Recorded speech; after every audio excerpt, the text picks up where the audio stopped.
Hello, everybody. Welcome to another episode of Get the Flick Out of Here. I'm your host, Alex Pulaski. With me, as always, is Kate. And Kate, I brought this movie to you with the idea that we've been reviewing a lot of stinkers We recently. have. And actually, I went back and looked at the most recent stuff, and I actually thought a couple of weeks ago that I was doing the same thing. I I actually thought with Nothing But Trouble that it was going to be weird, but ultimately good. No, it's a bad movie. Um, No, that's I fine. wanted to review a movie because the whole thing we've been stuck on the whole bad thing, but it wasn't always supposed to be bad movies we were watching, just weird.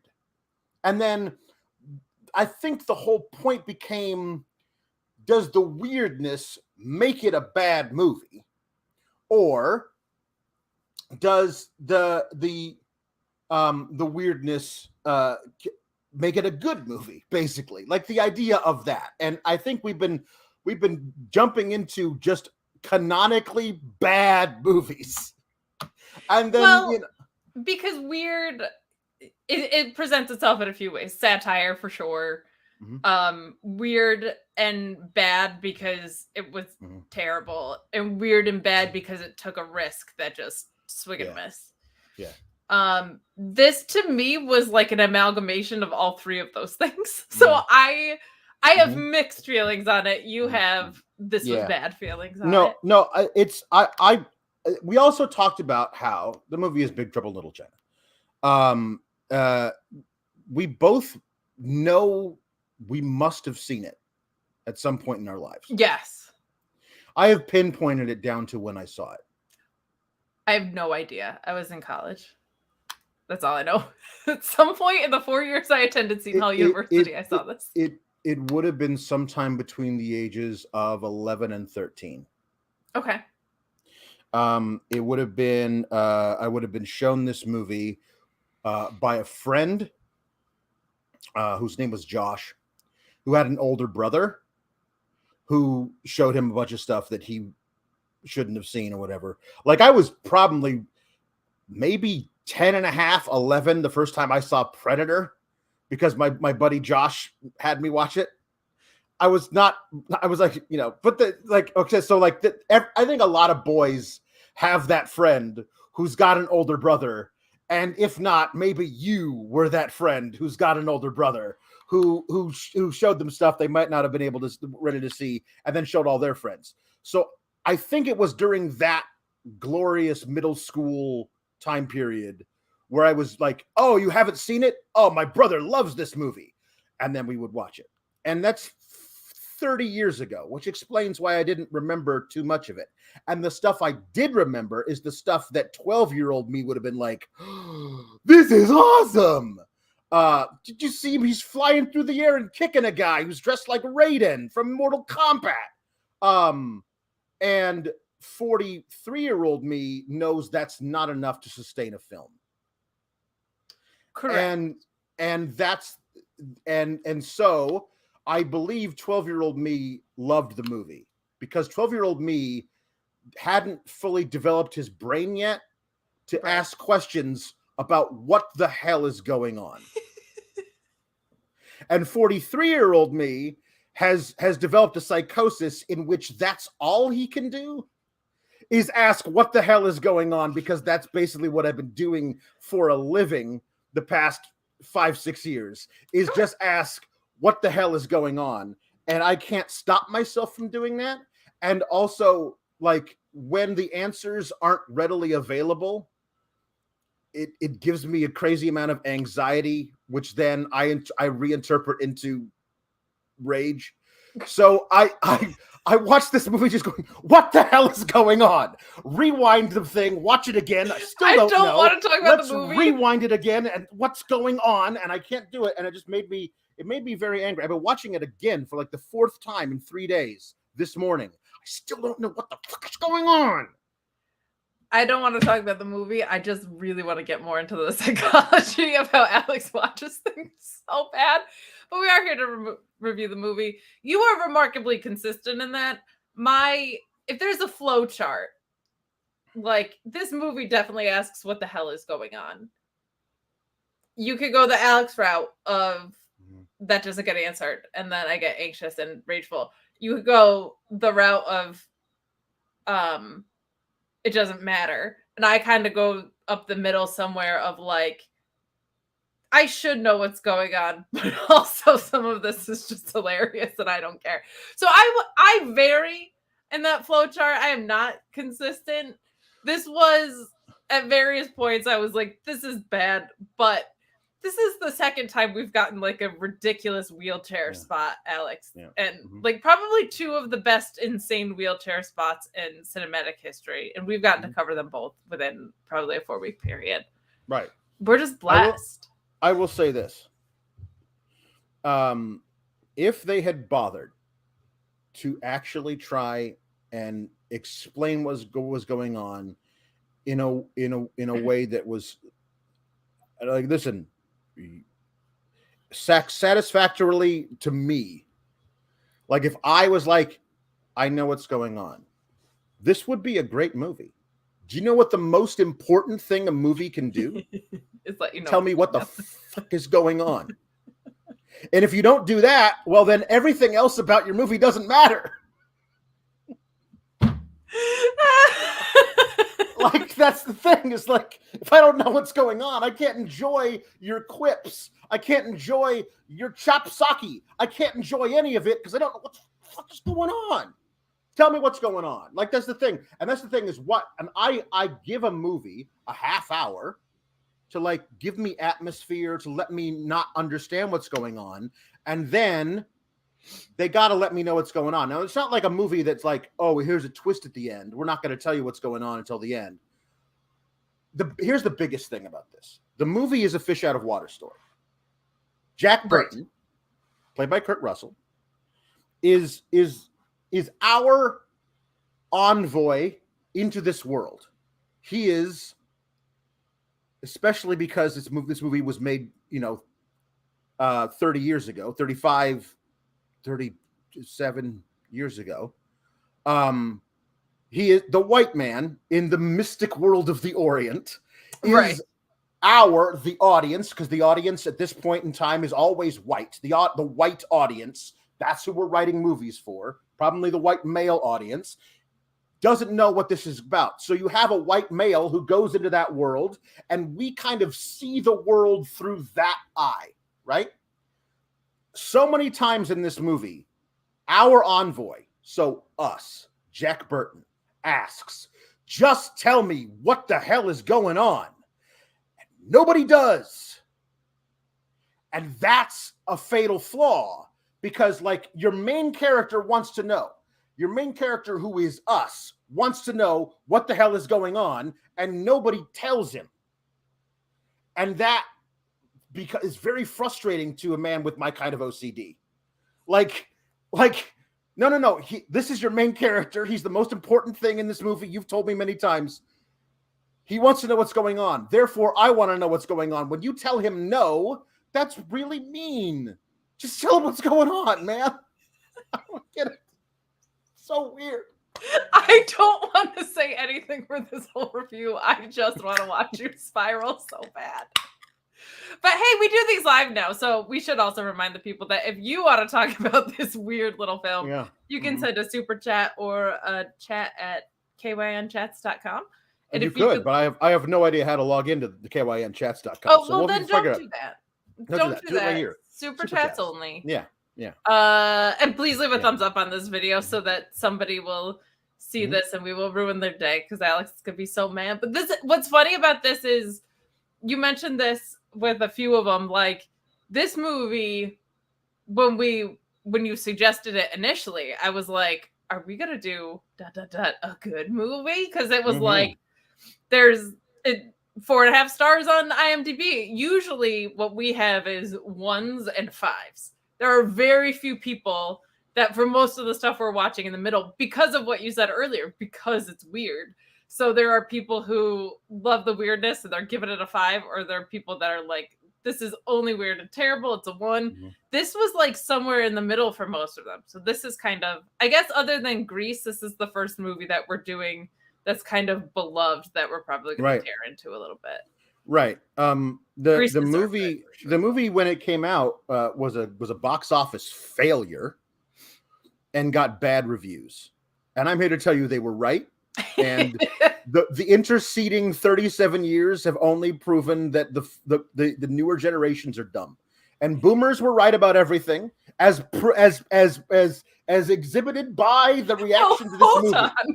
The boomers were right. I've been so hard on my parents, but their generation was right about everything because they were right about this movie, and everybody who was born after it or came of age after it is wrong about everything. So there you Back go. when movie reviewers were men. That's right. Okay, so I will say I really enjoyed the first 20 minutes of this movie. I was only able to watch the first 20 minutes of this movie before having to turn it off. So I was like, this is going to be great. Can't wait to turn back into this movie and you know, see what's going on from there on, because the first 20 minutes are great. They are. They really are. Like it's a really interesting premise for a film that that then just falls apart because Kim Cattrall is in it and she's awful. Like, I mean, really bad. She really like, but here's the thing. I believe so many things I hate about this movie aren't mistakes. They're intentional. And yes. And that's the thing for me. Is like, oh, it's a B movie on purpose. Well, B doesn't stand for bad. You understand? Like, I mean, like it does. Like, I mean, it doesn't. It's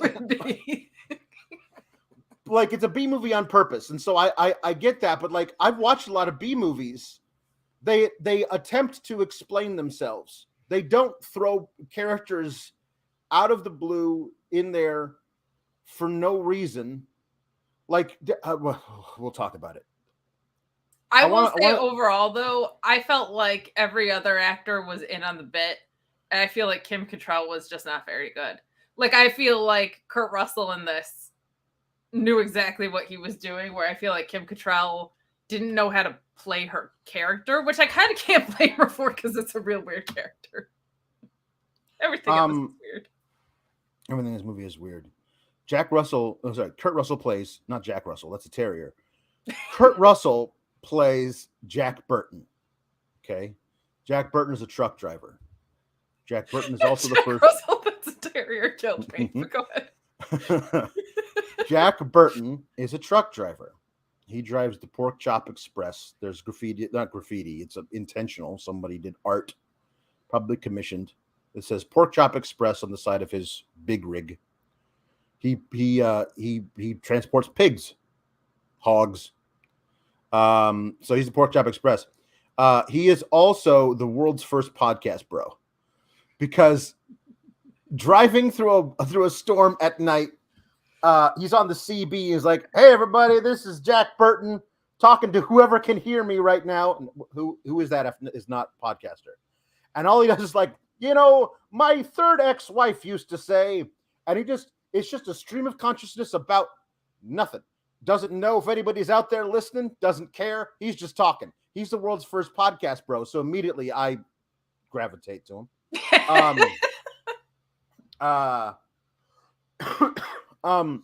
But he, so this is how we're introduced to him, as a very blowhard-ish.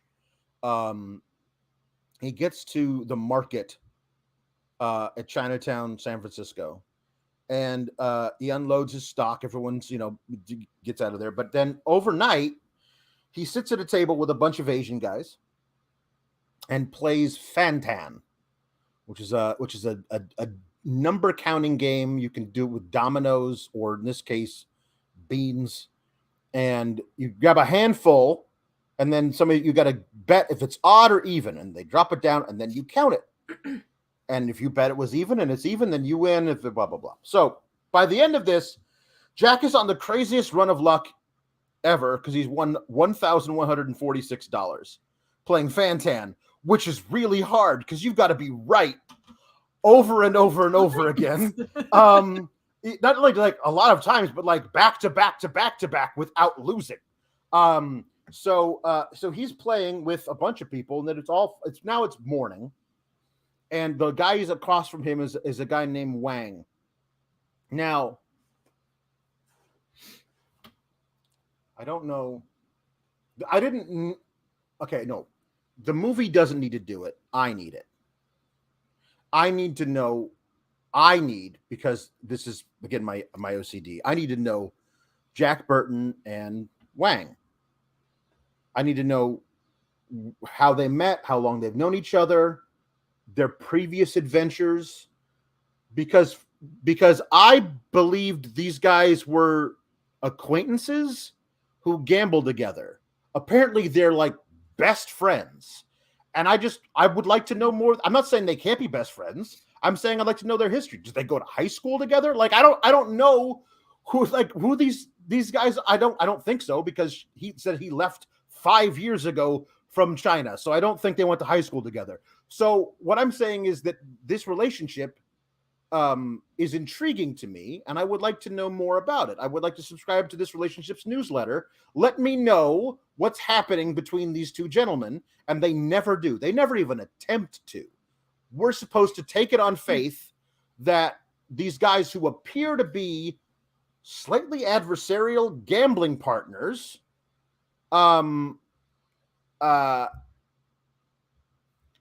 also like best friends for a number of years, and I want to know more about that. And I think the movie owes it to us, but I think a lot of people will just go with it because you'd be surprised to know I'm very rarely can I just go with it. That's a problem. Yeah, you might be surprised. I'll create a backstory for you. They are tag team champions, and they are going to not be besties in the near future. No, that's fair. I also this wasn't pre-credits, was it? This was like kind of in the beginning of the movie. This was right up. Well, he drives through the credits. He parks. They have an establishing of what the the Chinatown market is, and then he starts playing gambling. And by the end of the credits, he's just taking everybody's money. Okay. The only reason that I wanted to clarify that was because the proper like first scene of the movie I thought was really, really, really good when it's like the police sitting down. So I that's why I wanted to make sure I had my sequence right, but you can continue. The Wang wants to win the money back, $1,146, and he says nothing or double. I don't know why he doesn't say double or nothing, which is the proper way to say that phrase. Nothing or double is inverted for no reason, but they do it anyway, and I don't know, whatever. It's double or nothing. So he says nothing or double. I will slice this bottle in half with this knife. It's a machete of some kind. And if I do it, then I win your money. And if I don't, then I have to pay you twice that amount. And Jack agrees. And I like this where he's like, okay, fine, cool. But not that bottle, because that bottle might be rigged. I don't trust you. I don't trust you, my very best friend in the world. Here's this bottle. I'll drink the rest of it. You do this one. He also says, hey, Jack, I need the money, Jack, I need the money. Which never comes up again. Why he? No, we don't know why he needs the money. And he says, you own a restaurant. You're doing better than me. So, which is it? Does he need the money because he's in hock from all of his gambling losses to the Chinese mafia? Or does he own a restaurant and he's fine? Like, one of those things got to be true, because we're only given two perspectives. So one of them has to be true. We never find out which one it is because the movie doesn't care. The movie says you don't need to know this. I do, because I'm a freak. I need to know which one of these two things is correct because it informs how I look at the rest of the movie. I'm sorry, it just does. I can't stop my brain from overthinking. That is who I am. Those are all. That's also not just overthinking.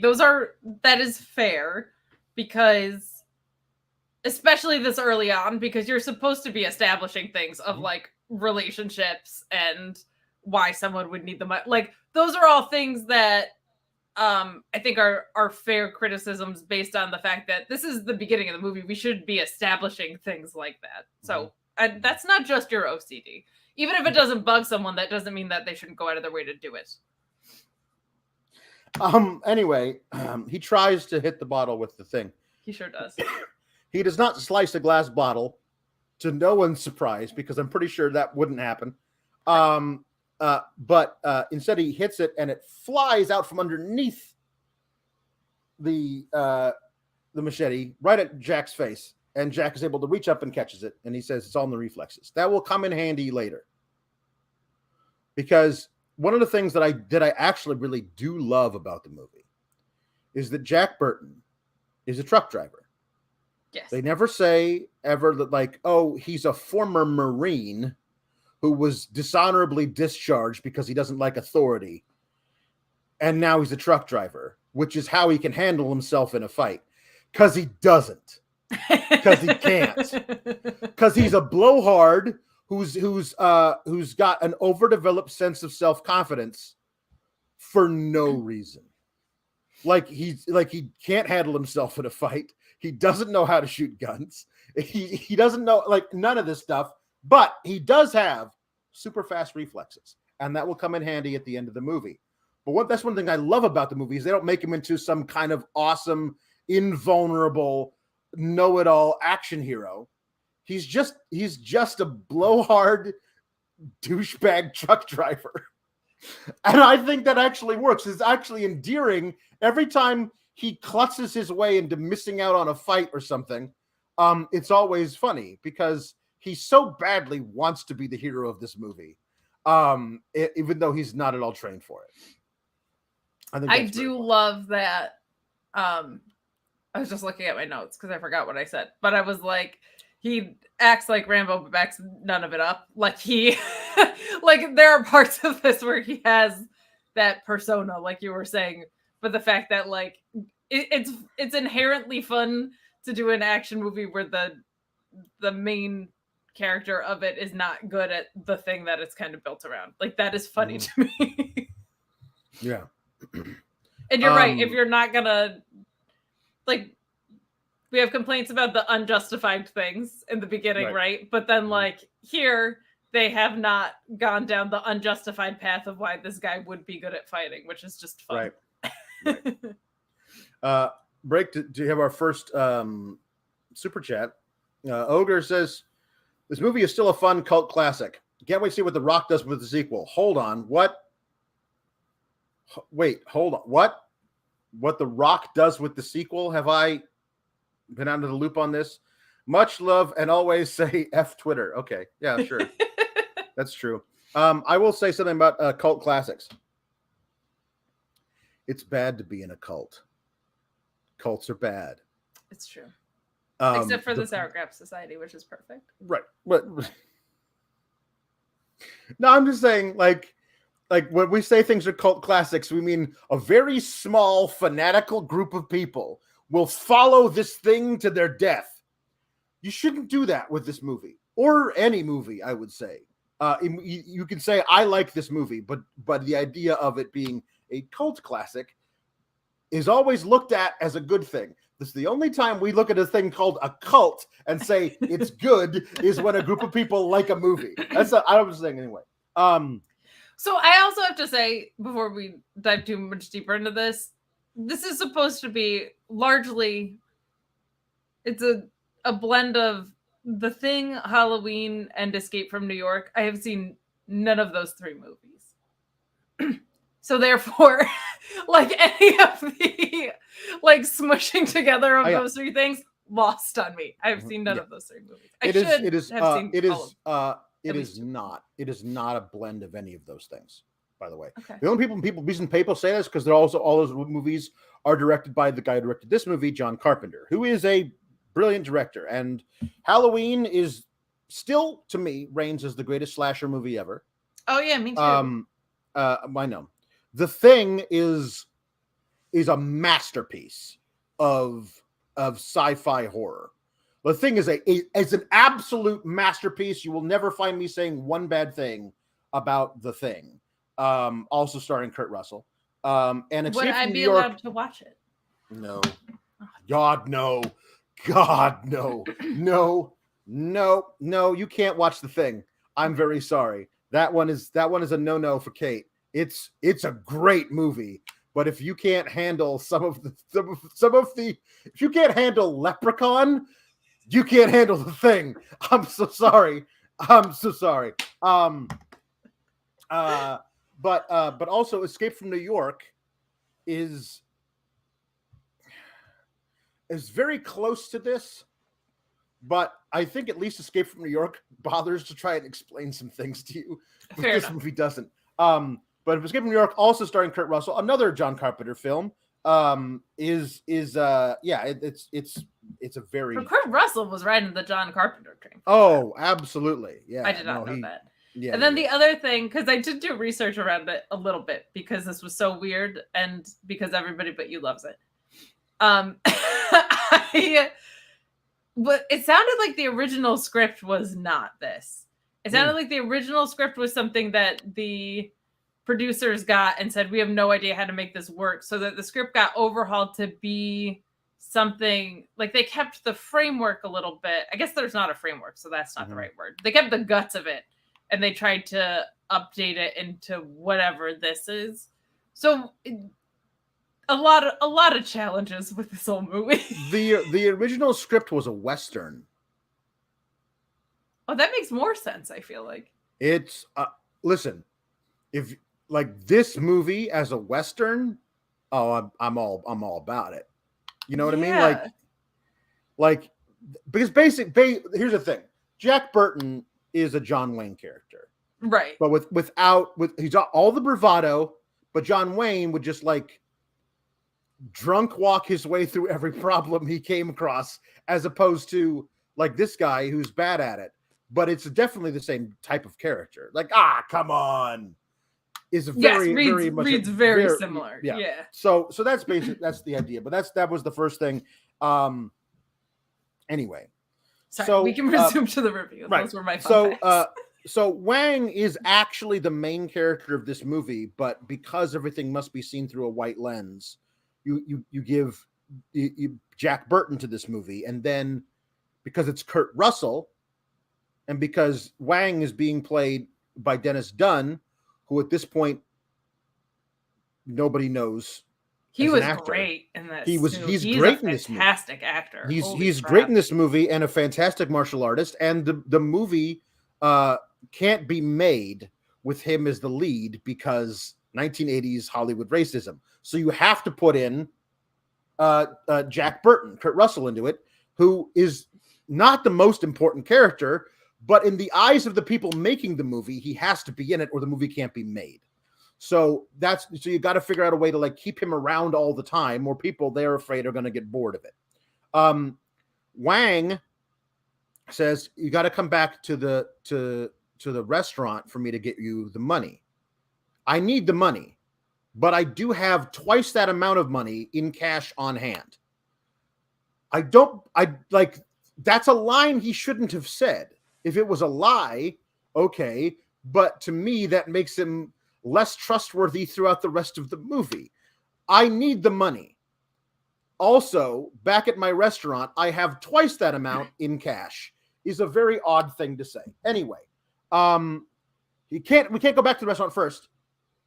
First, we got to go to the airport, right, and pick up my fiance, who is my sweetheart, who I left back in China 5 years ago, who is coming to America to get married to me.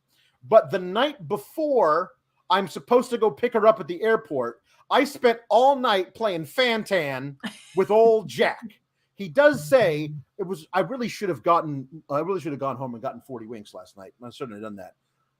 You really should have. Like, I trust a lot of your decision making for the rest of the movie and as a character when the most important thing in the world to me, my fiance, is coming via plane to the airport tomorrow morning at 9 a.m. sharp. It is now 3 a.m. and I'm in the midst of a gambling streak that is terrible. It feels bad that you kept that. And it's again, they try and explain it away, but it doesn't work. So they drive to the airport to pick up Miao Yin. And while they're at the airport, and again, feels so weird. 1986 airports of like, here's a giant crowd of people with no security around, all crowding around the gate as people come off the plane. Weird. It always feels weird now when I watch it. I'm like, that's not how airports work. Oh, but it is how they used to work. Jack notices over there, 10 paces to his right, Kim Cattrall, who we've talked about briefly, not briefly. We had a whole episode about Mannequin. Mannequin, baby. She is so much better in Mannequin than she is in this. It only happened 2 weeks.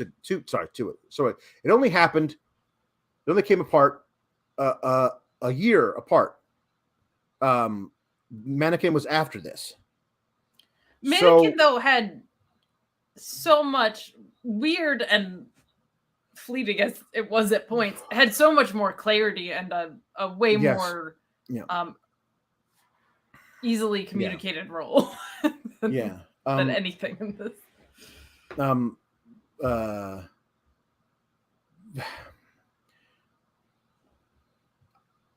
Somebody told her to say all her lines this way is the only thing I can come up with, because the script for her, this is the thing, this is where it begins to be weird. She says everything like she's in a different movie. You know, like it's a 1940s pick or something. Everything's really rapid fire, and there's no like I don't know how to. There's it's all artifice. Everything she says is full of like, are you an AI program or something? You know what I mean? Like there's no naturalism in anything she says. Not one line, not ever. And that has to be an intent from the director, but for the life of me, I don't understand why. Because it makes every scene that she's in off-putting. It makes her whole performance grating. She doesn't belong in the movie. I don't understand why Jack wants to bone her so hard, except that she's hot. Like it's a very, I don't know. It's very odd. He immediately says, I got to go talk to her because she's hot.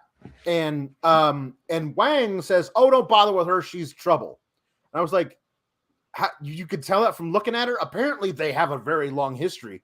But the movie never explains exactly what that is or how it came to be, because the movie's not interested in that. Only I'm interested in that. And this movie makes me crazy. Goes over. It is noticeably like I thought she was going to be a cyborg or something. Like it is oddly out of place. And in a movie that I knew was about to lose its mind, I was like, oh, she's going to be like part robot or something. Right. But that's not at all what they did with it. No. I would say even for parts of the movie that she's in, like emotional range would be important, because there's things, we'll talk about it later, but like parts where people don't believe her, which is an inherently frustrating thing to have. Like it's a very, very odd choice, but definitely a choice. Yeah.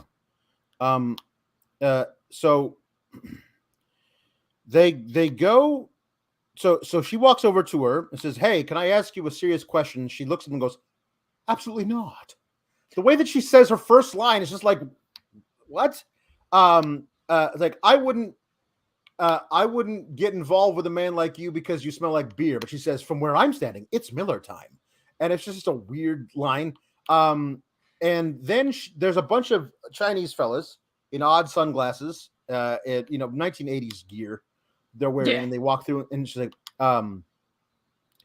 she says, Lords of Death is the name of the gang, but the way that she says it is specifically the words that she says don't make any sense. I'm sorry. There they go. She's okay. I'm watching it now.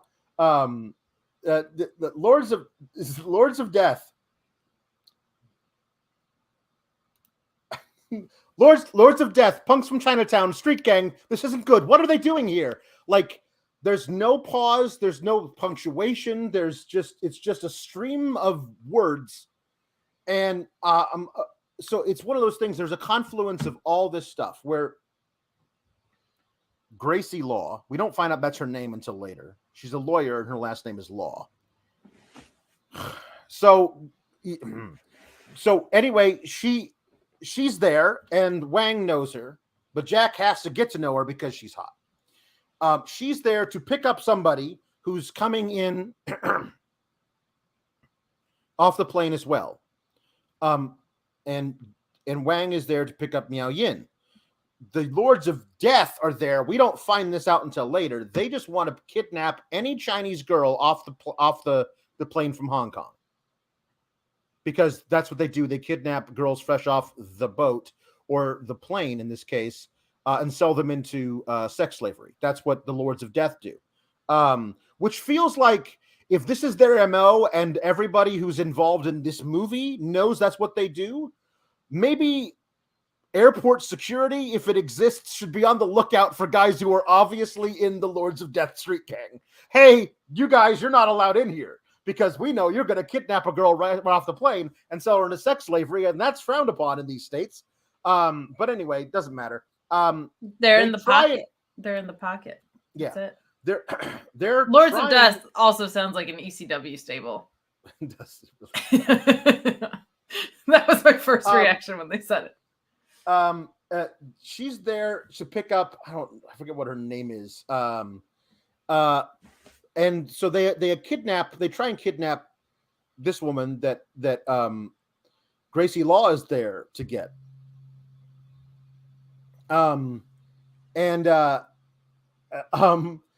So they grab her, but Jack gets in their way. So Jack doesn't know what the hell he's doing. He's just like, "Hey, stop it." Tara, that's the name of the woman that Tara appears twice, has no lines, and from this scene, you would think there is a major, like, I'm saying there's a confluence of events here where Gracie Law is here to pick up Tara, right? Yes. Tara appears later in one scene. That's it. She's a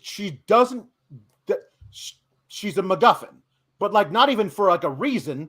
Like it would be much more important if like the girl who's unrelated to all of this that Gracie Law is there to pick up also like has something about her that is integral to the plot. Maybe she insists on going along with them on the raid later because, you know, her sister was kidnapped by David Lopan once or whatever.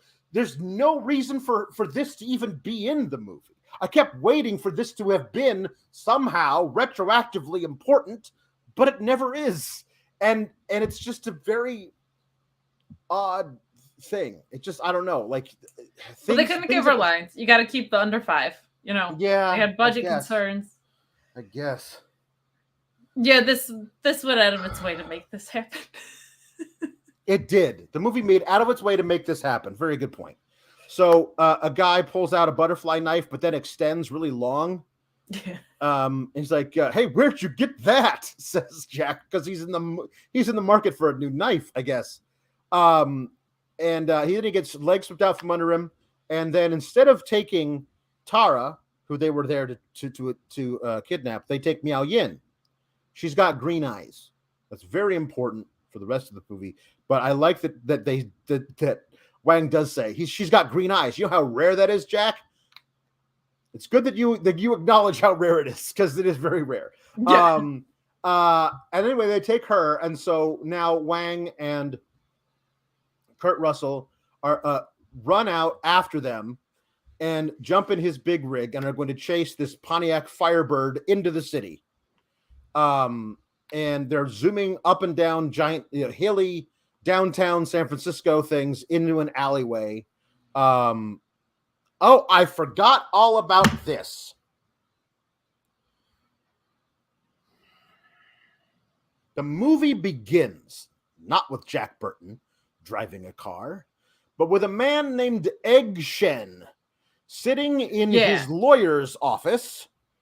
And the lawyer is trying to get him to give up information on Jack Burton. And Egg Shen says, leave Jack Burton alone. You don't understand this. Well, there was a warehouse that exploded into a ball of green flame. Egg Shen, we know you were involved. I'm your lawyer. I'm trying to get you off so you don't have to do any prison time about this. Where's Jack Burton? We got to throw the book at Jack Burton. You leave Jack Burton alone. He's done so much to help the people of Chinatown. You just leave him alone. And the lawyer never comes around again. This scene is never revisited. This scene takes place entirely after the events of the movie. Usually a scene like this will be inserted at the beginning and then revisited 7/8 of the way through the picture. And then the storyline picks back up with this timeline. This scene doesn't need to be in the movie at all, the opening scene. All it did was confuse me for the entire rest of the picture because I kept waiting for the lawyer to show up again, and then the movie's just over. And because this scene doesn't belong in the movie, I almost forgot to be mad about it right now. Well, and the kind of bummer of that is I thought it was a really well done scene. It's the first thing you see, and they establish kind of off the bat. It immediately it gripped me from the get because he was like, I want to talk about what you think happened. And he goes, you mean the truth? Which I loved that because I was like, okay. And I immediately know who that guy is. He's like, this is the truth of what happened. Mm-hmm. And the lawyer essentially says, and I think this is why they don't revisit it, but he was like, you still believe in all that black magic or whatever? And the guy goes, yeah. And I believe in sorcery. And I believe in all these other things. And I was like, oh, okay. So they're previewing all of the, I don't want to say tropes, but devices of combat that are going to be used in this. But they do not pay it off later. But I thought it was a well done scene because the acting in it was pretty good, and I liked that's the why establishment in the beginning. I was like, "This, all right, I'm in," and then it didn't. I kind of wanted it to be, to them to go back to it. They don't, Mikey. They don't need that. They don't need to do that. We get the magic is real from the first time we see all the 3 Raiden guys. We figure out that magic is real. We're watching it. We have eyes. Actually, it would be better if they didn't have this establishing scene, because then that part with the magic guys would be more shocking and surprising to us. I liked it because it kind of told me right off the bat it was going to be a little bit tongue-in-cheek. To me, that was he was like, and you believe in sorcery too? And he was like, yep, that too, or whatever. That's how I kind of took it, but I wish they brought it back because I actually thought it was well produced and it got me invested, but then we don't see the lawyer come back into play later. Usually that feels and now the court case is going to happen or whatever, that kind of thing. But I liked the actual scene. It just didn't connect to anything else later. Right. So Jack drives his big rig. Not with the trailer attached, just the cab, down an alleyway, asking for directions. Everyone won't talk to him. And they come across, this is where the movie starts to lose me. The Chang Sings, they're good guys, says Wang. And it's a funeral procession down an alleyway. There's a big picture of a guy. We don't find out who that is. And we never actually find out because here's my rule of thumb. If exposition is given in a scene and the camera isn't showing the person who's talking, they don't give a shit if you know it or not. There's so much happening in the exposition scene that's about to come up where I had to turn subtitles on, go back and watch it a 3rd time before I realized Lem Lee is the name of the man who died. And he was ordered assassinated by David Lopan. Right. He used to be the godfather of Little China. And now that he's dead, David Lopan is. But none of that information was given by an on-screen character. They're in the background while we're watching Jack Russell yell at somebody about his car insurance. Like, it's a fun scene, but like that is I would think, whatever, doesn't matter. I'm the only person who cares about this shit. They're walking, and then some guys walk from behind because the funeral procession's coming toward the vehicle. Around the sides are guys who are dressed all in black, but not with gold headbands. They're dressed in black with red headbands. That's how you know that they're opposing gangs. And there's a big fight. And Jack and Wang sit in the cab trying to make sure nobody notices they're there and watch a really fun, over-the-top kung fu movie. 20 guys versus 20 guys, weapons, fight, great fun stuff. Awesome. Great. The scene is great. The movie surrounding it doesn't do enough to make the scene make the movie great. You know what I mean? So this is why 12-year-old me was like, this movie's awesome. Because 12-year-old me was super into kung fu movies. And the part of me that likes it now is still the 12-year-old kid. Like, my adult self knows this is not a good movie. Yeah. But it just like warms my heart to see a scene like this. This is just fun. Sure. They eventually the thing breaks down. Enough people have been killed. 3 guys show up. They're all dressed in Raiden hats. I don't know how else to describe them. From Mortal Kombat. Like they're all like, one guy is definitely just Raiden because he's the lightning guy. We find out later. And again, all of this, I have to say, we find out later. And that's fine for these people. Okay. So we find out later, these guys are the 3 storms. That's what they're called. The 3 storms. The 3 storms are thunder, lightning, and rain. Thunder is very powerful, very strong. He can expand his body. Lightning conjures lightning, and rain, he's wet. I mean, he's actually the most skilled fighter of the 3, but it feels like if you're like, we are the 3 storms. I am lightning. I conjure electricity out of my fingers. I am thunder. I am huge and can destroy you. I am rain. Be careful you don't slip. Like, it's just, it's a very odd thing that, like, that would be the worst one to be, but they did give the best martial artist that part. I just think that was very fun. This is the other thing, was where it becomes like, okay, so I think that the comedy part of the comedy action should come from Jack not knowing what the hell's going on, right? And Jack being the fish out of water, right? And the action part is all action, but there's the action part should be serious until Jack gets involved, and then the whole thing kind of collapses around, and that becomes funny. When lightning, his weapon of choice,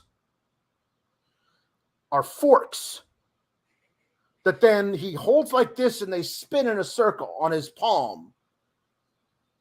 That just feels like something out of Naked Gun. Like, that doesn't belong in this movie. Like, why these guys should take themselves very seriously.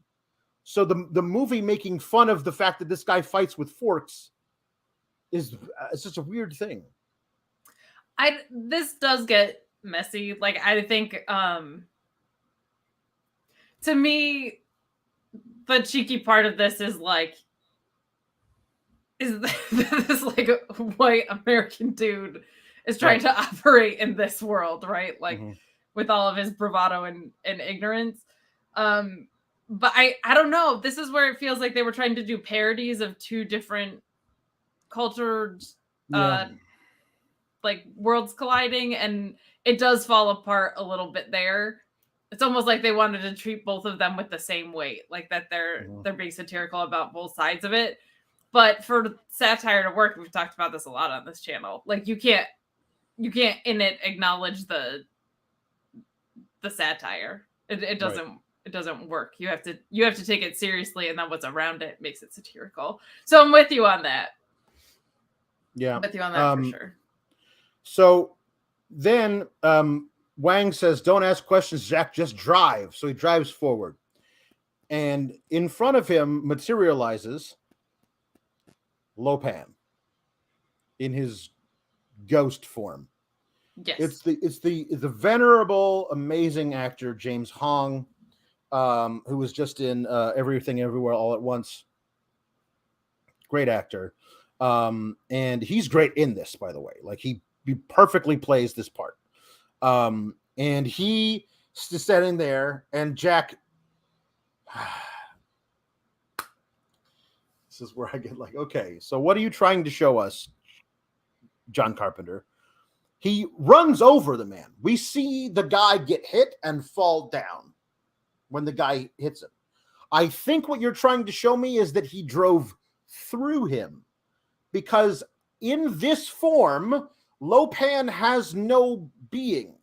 He can't touch Miao Yin later. His hands pass through her. He can't do anything until he becomes no longer the ghost. So you just showed a man get run over and then stand back up again. What you should have shown me was a guy get like pass through the truck. I think you did this to intentionally confuse me, and that's not okay. I'm already confused enough by your movie, John Carpenter. Don't add stuff to intentionally confuse me. So then he stands up behind the vehicle, having passed through it, and Jack is very confused by all this because he, like we, just saw him get run over. I think if we saw him pass through the vehicle, Jack would be confused, and we would be like, "Holy shit, that dude's a ghost!" But Jack wouldn't know that yet. Like there's those kind of things. So then, like, get out of the truck and run. And they run around, and they run through this thing. Oh, also the guy opens his mouth at Jack. Yes. And light blinds him. And then Wang runs past him. Takes him by the hand. They run down an alley. Like, I can't see, I'm blind. Don't worry, it's only temporary. How do you know that, Wang? Have you been blinded by Lo Pan before? Like, how do you know it's not a permanent blinding that just happened? Also, here, bend over this puddle of alley water. I'm going to splash it in your eyes. Now, you can see, but also you have flesh-eating bacteria in your eyeballs. Pick one. New York during the 80s, that was not drinking water. No.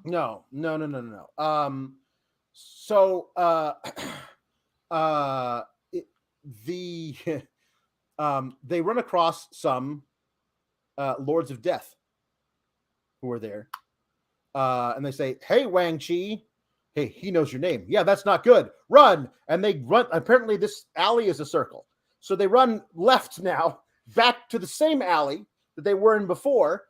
And then behind them, the fight is still going on. It's rain and thunder and lightning. But nobody told the actors behind them that the cameras were rolling, because the guy playing Rain has like another funny thing. He's got like these maces, and on the end they have like claw hands on the end of his maces. That's what he uses to fight with. But he's just doing this. Like this fast. And then a guy goes, and he falls over. They're not doing it in slow motion like it's part of slow motion in the movie. The actors behind them during this take were told, "We're not using the take. We just need to see you guys move around a little bit, for like whatever."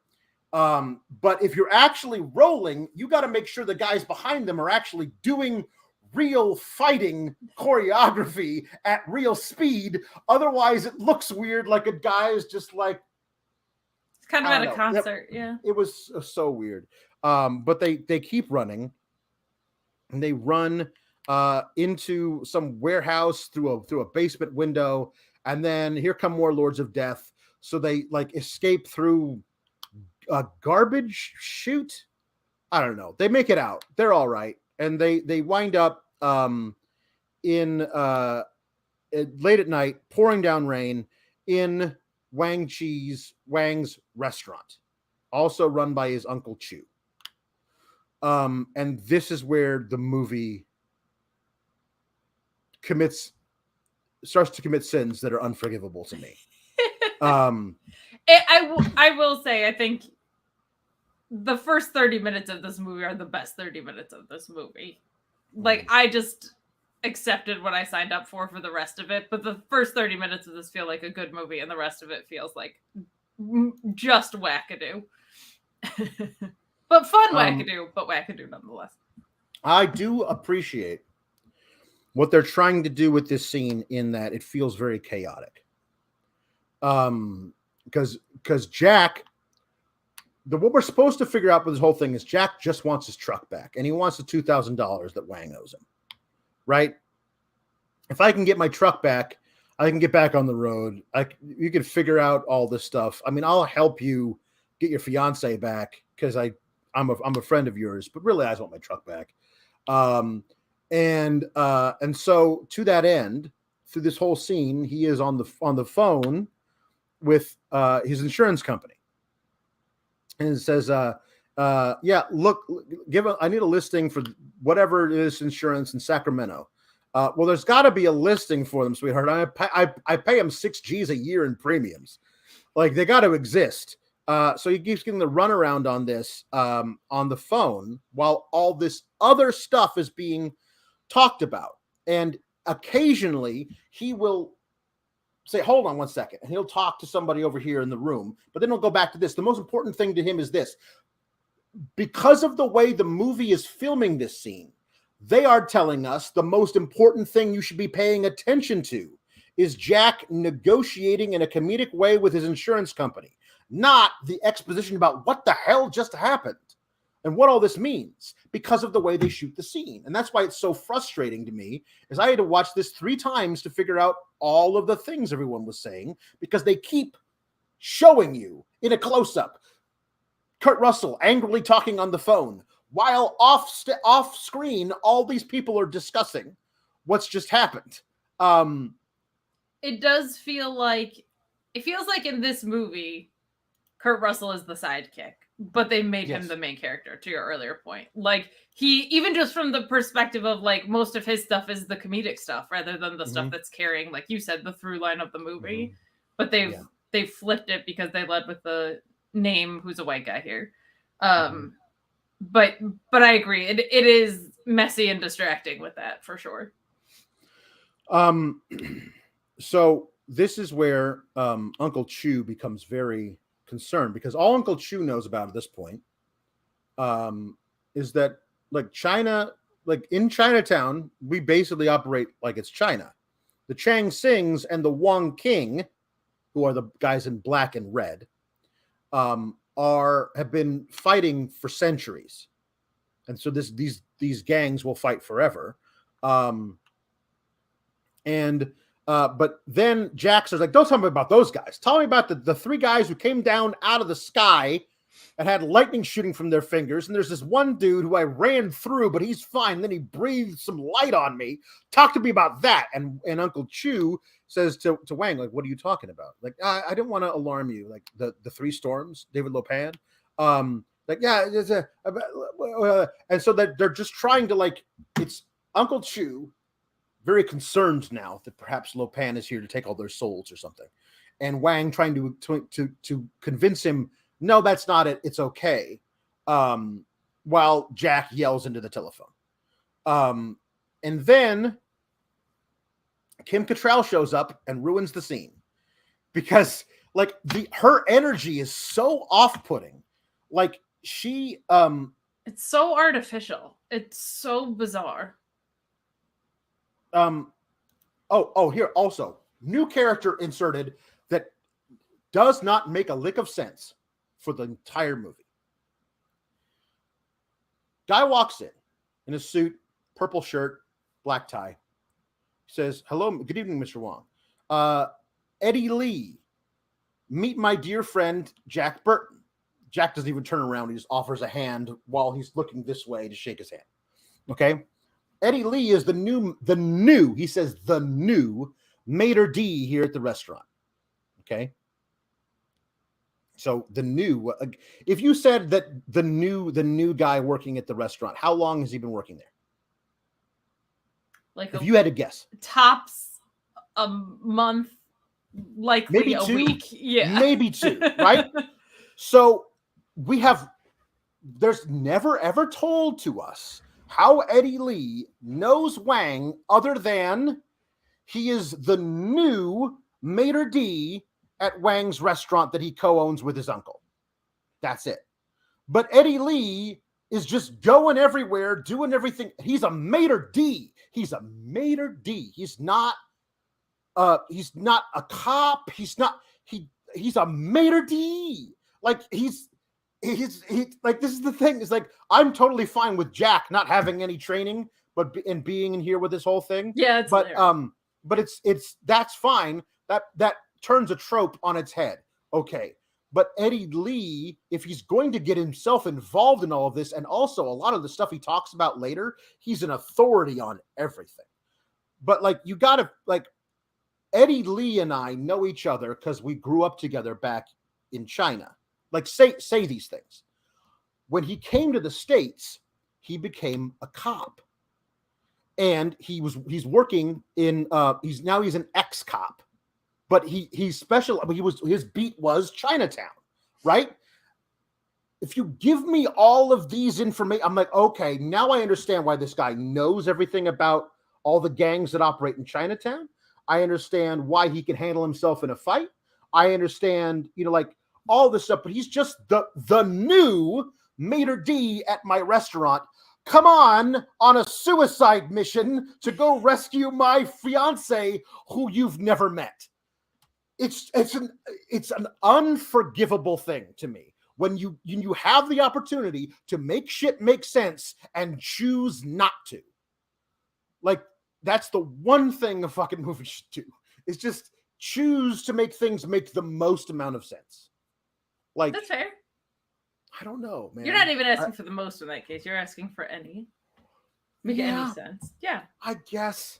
Like, for example, if you go out of your way to say someone is new, there should be a symptom of the fact that they're new. Like, he should actually be additionally worse at everything because he's new. Never mind an all-knowing being of the whole area and life. I mean, why is he the new maitre d'? Couldn't he be? He's the manager at the restaurant. We've known each other for years. Or even an old. He's just the maitre d' who knows the area because he's been here forever, and so he hears stuff when people come in and whatever. I guess I just say, like, the maitre d' is the new maitre d'. Like, is just such a weird thing to say. I don't know. Like, that is a phrase you wrote specifically into the script to describe a character. That's the only description we ever get for Eddie Lee. Yeah. That's it. He has no backstory at all other than, and the only description we ever get said by anyone is he's the new maitre d' here at the restaurant. And so it's not like in a mob front way. You know what I mean? It's not like he runs this bakery and he's actually in the mob. Like, this is the parts that would be better in a Western. Yes. Yeah. Yeah. It is so. I keep, when I was watching this the first time of the 4, I missed the maitre d' thing. Because again, I was watching without subtitles. And that piece of information is not spoken by somebody on screen. That you hear that as they're showing Jack looking this way on the phone while shaking the hand with his right hand over here. So I missed that part. And later in the next scene, he's rattling off all this stuff he knows about the white tigers, who are like the people who buy women and like run a brothel, right? And I was like, oh, wait, I missed who this guy is. This guy's got to be like a detective, right? He's a cop who's doing this off the clock because he's friends with Wang. And I went back and rewatched the scene to make sure I was right. And he's the new maitre d'. And I just said, no. Yep. Sorry. Nope. You're not allowed to do this with this character. It's just so weird. But then Gracie Law shows up. she walks through the door of the back door of this is when they're in the kitchen of the restaurant. She walks through the back door. She pulls this. She's holding a jacket over her head. She flings it off because it's pouring down rain. She flings it off. She says, "Don't be alarmed. It's only me, Gracie Law." Like, that's how she introduced. "Don't be alarmed. It's only me, Gracie Law." Like, it's just so weird. And she says, "I've been doing some research. Who is the woman who was kidnapped? That's my fiance, Miao Yin." She says, "You know me. I always stick my nose where it doesn't belong. So I found out that the Lords of Death sold her to the White Tigers to make a quick sale." And then Wang's like, "The White Tigers? Oh no!" And this is where I'm like, okay, oh wait. So we have the Chang saying the Wong King, Lords of Death. Now we have the White Tigers. So who are the White Tigers? We don't find that at all in this scene. We have to find that out in the next scene. And this, I would say a point that I do love about this. Jack, since crawling through the garbage, when he got to Wang's place, they let him take a shower, I guess upstairs in the living quarters of the restaurant. And so his clothes are drying somewhere, I guess, and he's wearing a kimono. Like, he's wearing like a little Chinese print satin little robe while he's doing this entire scene. He overarching performance, he was great in this. Like, I thought he was super, super funny. But that there are some times where actually performances can save movies, but this was very disconnected. Eddie, by the way, comes in, and the first thing he says is, "Oh, that was your truck? Yeah, Lords of Death stole it when you ran away." And so this is just a guy who's got his ear to the ground and kind of knows what's going on in the area, and that's fine, I suppose. But I like I don't know why. Listen, this is something that I need to work on for myself. I like my ideas more than I like other people's ideas. So if he's an ex-cop, he would have a line to what he'd be able to call in some friends and say, like, "Hey, what happened to this truck that was like, oh, the Lords of Death stole that. What do you think? It might be at a chop shop somewhere. All right, thanks, buddy. How's the wife? She's good. All right, well, see you at the reunion," or whatever. You know, that's what Eddie Lee's function could be. He gets information for the group because he has an in to everything else. That would make sense. Also, when somebody says to Jack later, "Why don't you call the cops?" Jack says the cops got better things to do than get killed. If Eddie Lee is an ex-cop, he said, "Listen, take it from me. They don't give a damn what happens in Chinatown. They let us police everything. We can call them. They're not coming." That becomes a voice of authority on the matter of why you don't call the cops. Jack saying cops got better things to do than get killed is just turned as like, well, I guess you're right. Like, just, I don't know, like find ways of making your movie make as much sense as possible. That's all. Mid-80s New York, I'll take it. But yeah, San Francisco, but yes. Oh my gosh, duh, that's right. So we're gonna find your truck for you. Don't worry about it.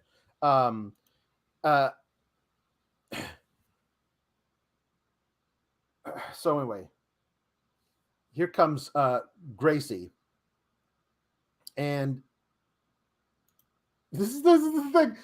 Eddie sits down, starts digging into food, and says, "The Lords of Death, they're only a stupid joyride. See, they didn't care what girl they picked. I know everything because I'm a maitre d'." Like, he's just so odd.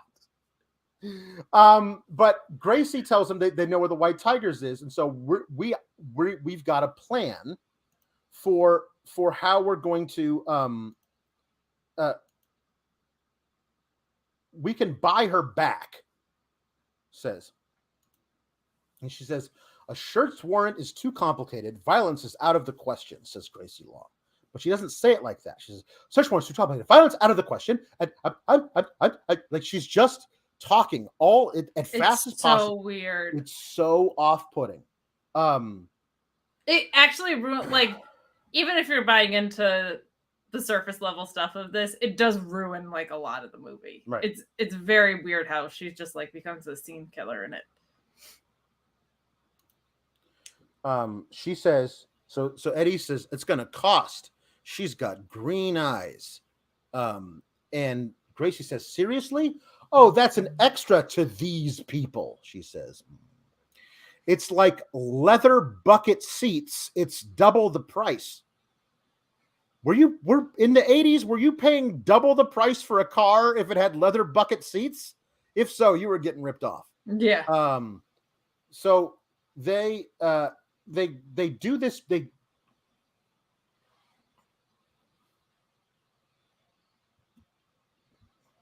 So Uncle Chu keeps like this spirit medium powers. He's incorporeal. His flesh and bones are atomized. He becomes a dream, and Jack's like, none of this makes any sense. And so they're like, okay, just come with me to get Miao Yin back, and I'll explain everything after.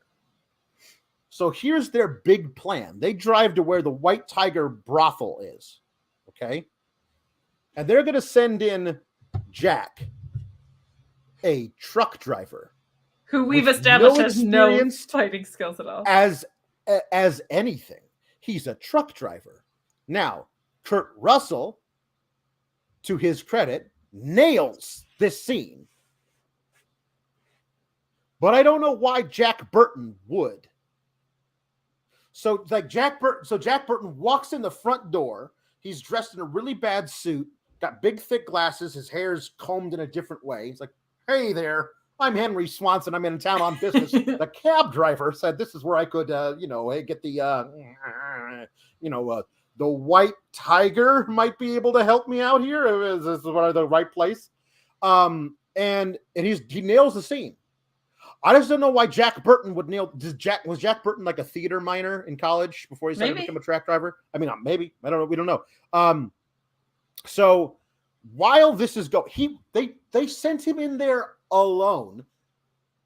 Gracie says, I can't go in there because they recognize me because this is what her lawyership. What she does is she like gets women who come into the city. She gets them settled and make sure their civil rights aren't violated or whatever. But she's able to she's an immigration lawyer, but they never say it that way. So she's worked with these people before because they are human traffickers, and she's tried to get women out of there. So they know her, and they would not deal with her, and they might commit violence against her.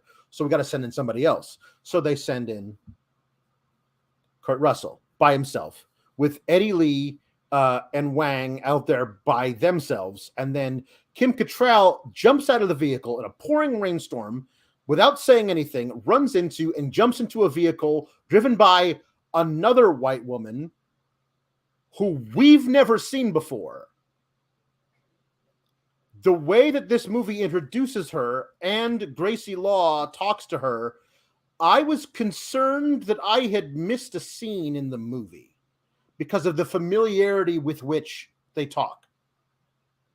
This is Margot Litzenberger, though we don't find that out until later. I'll do anything for my story, she says. So he's in there, right? So the story that Gracie is trying to get Margot to write for her small newspaper is about human trafficking at the White Tiger, I think. Or it might be about David Lopan. But I'm not really sure. They never say. No. They're bad at this. So So says, I'll do anything for my story. Don't worry. We've got a man on the inside right now, our best man. And they cut back to, him doing his little character work. And then the other woman comes from the back and says, like, I'm here to find a girl. And it's like, yes, well, she'll get you set up. And then she starts to leave. It's like, hey, all these pictures in this book, I wish they were in color because I'm really in the mood for a girl with green eyes. And the woman who runs the brothel hears this and says, oh, he's here, I guess she thinks, to break out this woman we just bought from the Lords of Death, who we have now chained to a bed with a gag in her mouth in a back room someplace you can only reach through a secret door. I better go and kill her. I don't know. Like this, all this makes no sense. So then he says, I specifically want a girl with green eyes. Chinese girls with green eyes do not exist, Mr. Swanson. His name is Swanson. So then he just magically he's in a room with a different girl and he starts asking her questions about how she got there. Like he feels like he was an ex-cop because he knows all these questions to ask to like not seem suspicious, but also get the information he needs. It's very odd. And then the whole place starts rattling because the three storms have come here to kidnap this girl. They explode the room. So the woman who runs the White Tiger chief, the CEO of the White Tigers, yeah. She has to dive out of the way so she doesn't explode. Lightning guy comes and takes the girl and flies up through the roof. Rain drops down and right in front of Jack Russell. That's a terrier. Kurt Russell punches him in the face a few times. He goes, that's not going to work, is it? And then the Rain just backfists him through the wall. Okay. And so then they all fly off together, having kidnapped the girl a second time from the people who bought the girl from the people who kidnapped her the first time. Right? That's where we're at. That is where we're at, yes. The three storms now have kidnapped Miao Yin, and this is not good for Wang. So they carry Kurt Russell, Jack Burton, into this room we've never been in before, and drop him in this chaise. In where the hell am I? He says, my office, says Gracie Law. And this is the scene that I sent you in the DMs saying, how are you supposed to follow any of this? Everyone is talking at a mile a minute. Nobody's on screen when they're talking. And it's so maddening. This is a point where at least 3 times in this scene, Jack says, just tell me what the hell is going on. And nobody will. Nobody will give him a straight answer. And I guess they want me to think that the characters won't tell him because it would be too fantastical for him to accept or something. But what it really is the writers don't know what the hell is going on and don't want to be bothered to figure out an explanation for it. 9 times out of 10 in a movie where just tell me what the hell's going on. I don't know. The character that answers, I don't know, just assume that's the writer. The writer doesn't know what the hell's going on. And says, hey, if I have my character who's asked that question not know what the hell's going on, then I don't have to either, and we can just move on. And it's unforgivable to me in a movie when when the writer says, I don't know what the hell's going on, but it doesn't matter. They're not going to care. I feel like this time it's on purpose. I feel like Jack Russell Terrier doesn't know what's going on. We don't know what's going on. Like I feel like the chaos was intentionally. Nobody knows what's going on. Yeah, that's true. Which to a viewer could feel like a giant waste of time. I get that. That's true. There's a moment like where I guess it's because some people it can be like, oh, that's fun. To me, that's never fun. Like it's never fun. It's my anxiety just starts spiking when he says, "Come on, I'm a reasonable guy, but tonight I've seen some pretty unreasonable things. Somebody please just tell me what is going on." And Wang says, "The truth." And Jack says, "I can handle it." And Wang says, "We don't know."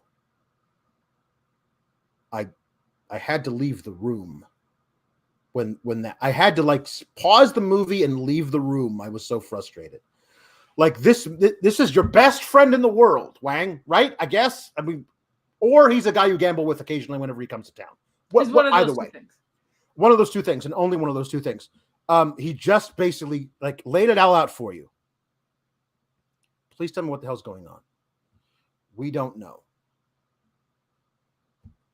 Okay, well then have fun getting your fiance back. I'm gonna go buy a new truck. Like I don't know. It's just it's just so frustrating. Especially because it's also Gracie Law is in there trying to give exposition, and Margot is asking like you like David Lopan says Gracie, and Margot says, "You mean the David Lopan that is the CEO of the First National Orient Bank? The David Lopan that is this? The David Lopan that is that? The David Lopan who hasn't even been seen in 7 years?" Yes, that David Lopan. Like that kind of exposition is delivered so clunkily that it's. Yes, but I mean, I also feel like they insinuate that Wang does know what's going on earlier in the movie, so that's the part that lost me. Wang does know, like he doesn't want to say it out loud because then it might be true, but like whatever. Like later, he actually says, "Myths and legends, Jack. Here's the thing that we're all told as kids growing up. This is who Lopan is. This is what the story is. Then we grow up and pretend we don't believe those things anymore."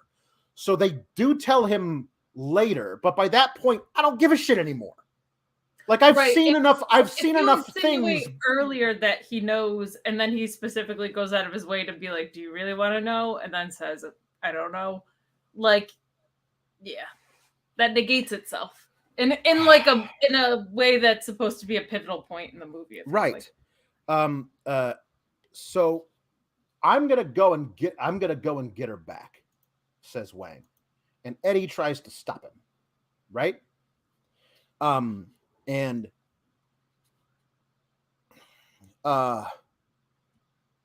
he says, "I'm gonna go. Where? It's pouring down rain. You don't even know where to look." The Wong King export import whatever place. That's the other thing that he's head of some kind of bank and also the head of some kind of thing. He says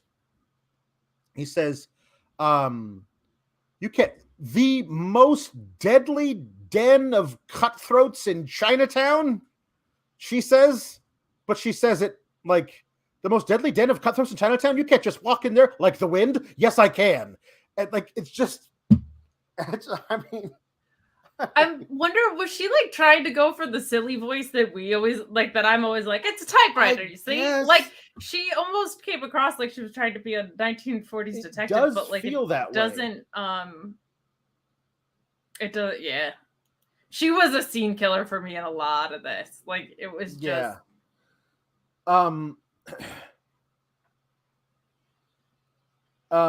so I'm going with you. Just me and you, Wang, are going into this place. The Wing Kong Exchange is the name of the place. Most dangerous cutthroat den of madmen in Chinatown?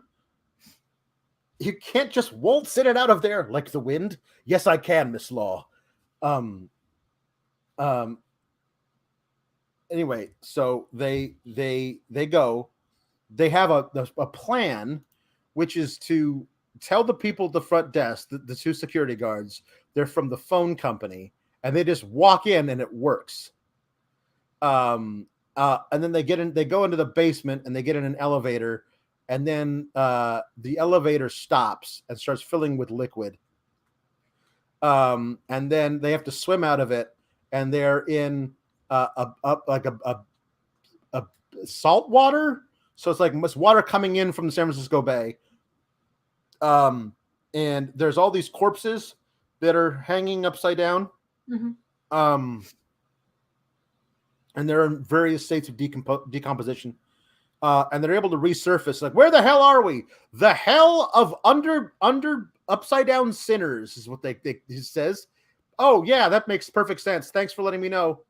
And then there's a grate up at the top, and then we see one of the Rain, the Raiden guy who's Rain, and the next thing we see them is they're tied to at least Wang is tied to a a wheelchair, and when So Rain is using the Force to throw little rubber balls at Jack, who's standing up against a wall, and then they both get put in wheelchairs and strapped to them, and then they're taken to see a different version of Lopan. I'm skipping over all of this faster because we've been doing this for a long time already, but also because these are not the scenes they have a problem with. All these scenes are incredible. No, like these scenes. I mean, I don't know, throwing little rubber balls using the Force at Jack's ribs, like feels like it's from a Naked Gun movie again. But once you're in this part of the movie, like this part of the movie is good. It's fine. There's like nothing wrong with this part because this is the action part. This is the intrigue part. But all the stuff surrounding the movie that gives context to all of this is so poorly done that if you just said the people who remember loving this movie, who watched it 10 years ago, they only remember this part of the movie because this is the only part of the movie that's intentionally memorable. Everything around it that sets up this is so shitty that if you forget about it, you're watching the movie. It's good. But I can't do that. I wish I could, you guys. I wish I could. I can't. I can't do it. I can't. My brain won't allow me to just hey, just shut off your brain and watch a movie. It'll be fun. I can't. I wish I can't. I can't do it. I'll find a pill sometime that I'll take and it'll make my brain will shut off and it'll be great. It'll be the first good sleep I've got in years. But until then, I'll just keep suffering through all of this. Yeah. The scene with David Lopan now, who is approximately, I mean, in reality, he's over 2,000 years old. Right. But his flesh has been removed. Like I think we're supposed to he doesn't have real flesh. It looks like really, really, really, really intense old age makeup. But I realized later through lines of dialogue, we're supposed to look at him as though he doesn't have skin. And because they just talk about, because Jack just makes quips about how old he is, I thought that's what he was supposed to look like. Just like he was, 130 years old, like in really, really bad shape. Right. But actuality, what we're supposed to look at him in this state is he doesn't have skin. That part of him was removed in the curse that he got from the demon or whatever. Right? This is where it's explained to him, it's explained to all of us why he wants Miao Yin, because this is the best exposition you get in the entire movie is in this scene where Lopan tells you all about this. He says that there was a curse put on me by Changshi, I think that's what it is. Changshi, this demon that is in charge. The Chinese demons basically are in charge of worldly messengers of their evil, whatever.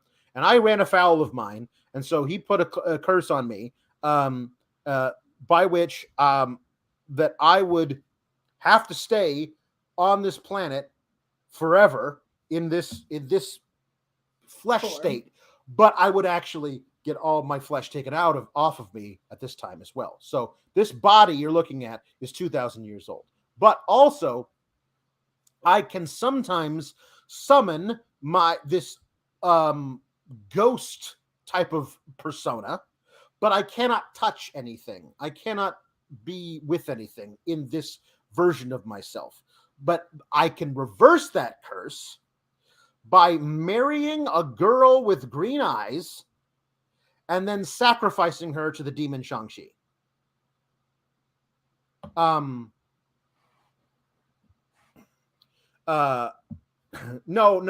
Eric, no.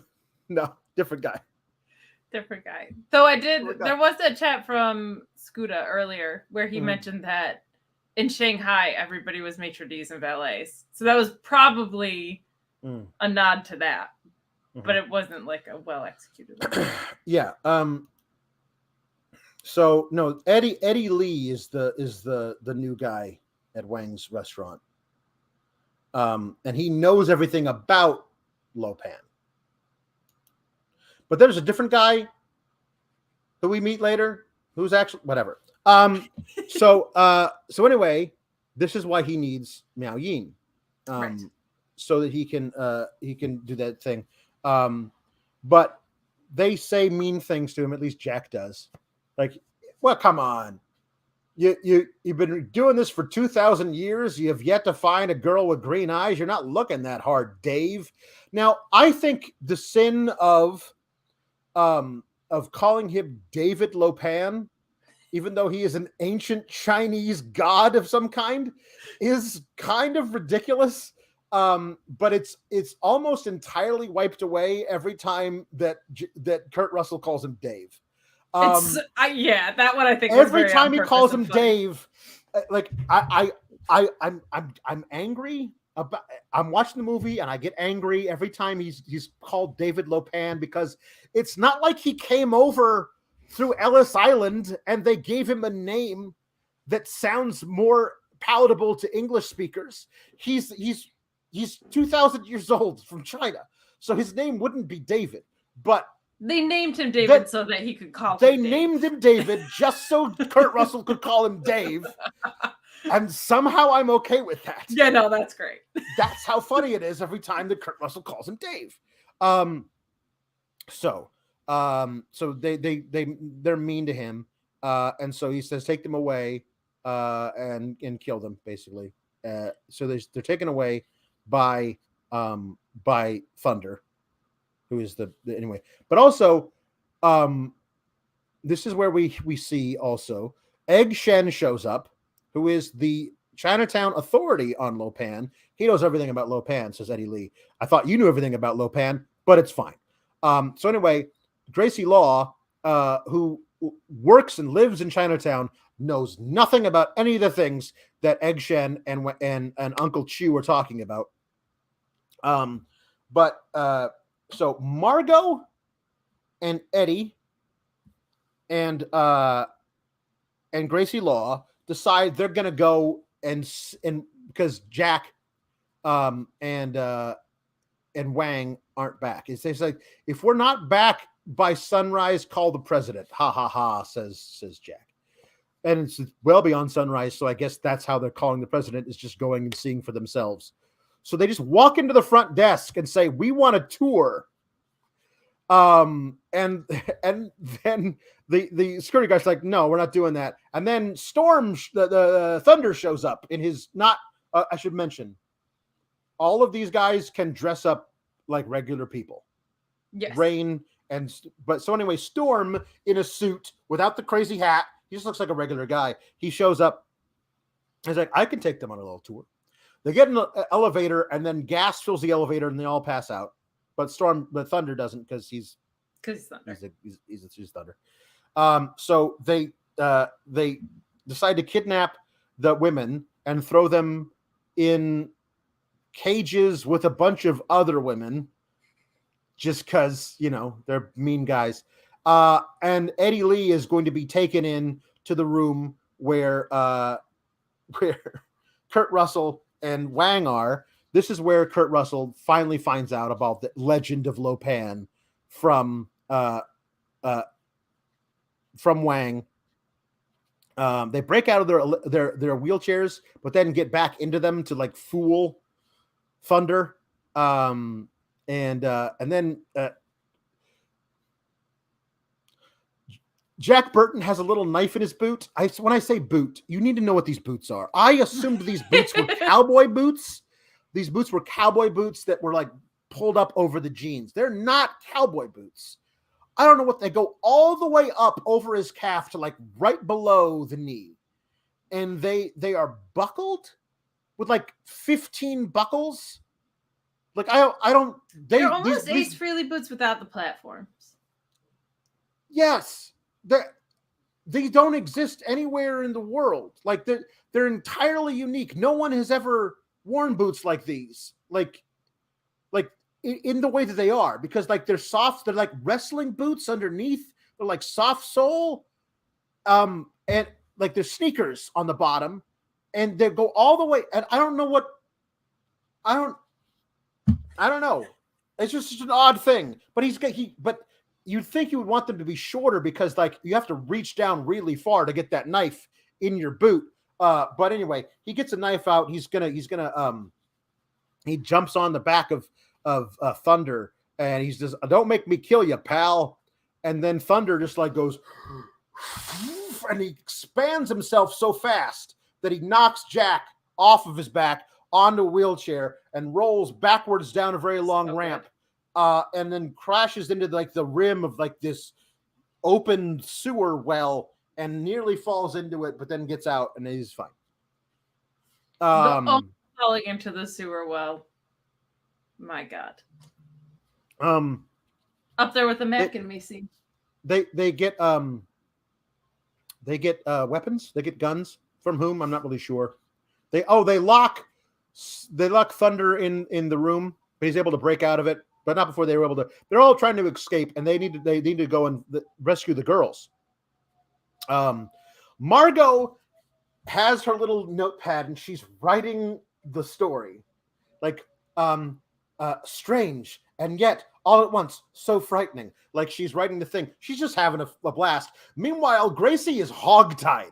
Like she's like face down with her hands behind her back and her wrists tied to her ankles that are then pulled up so that she's like only able to do this, and she's gagged, and she's in the and Margot's like, anyway, then like, and so she's fine. Nobody cares about Margot, but like we got to hogtie Gracie. This whole thing of them going of trying to escape, to get up to the surface level to try and rescue the girls so they can get out of here. This is where there's a big fight scene where Jack first one, Jack shoots a guy because the guy's trying to kill Wang, and then Eddie's like and Jack's like, because Jack's never killed a guy before, and Eddie says, "Is that your first time plugging a guy?" Plugging, he says, and he says, "No, of course not." So his little bravado, his false machismo starting to show, but also, Eddie, you've killed lots of people. You're the new maitre d'. Is that like a prerequisite to getting the job? Showing people to their tables at the Chinese food place is you killed a lot of people. The way he says, your first time plugging a guy, which is why, again, so much better if Eddie is an ex-cop. I'm sorry, I'm going to keep going back to that well. That well that we almost fell a wheelchair into.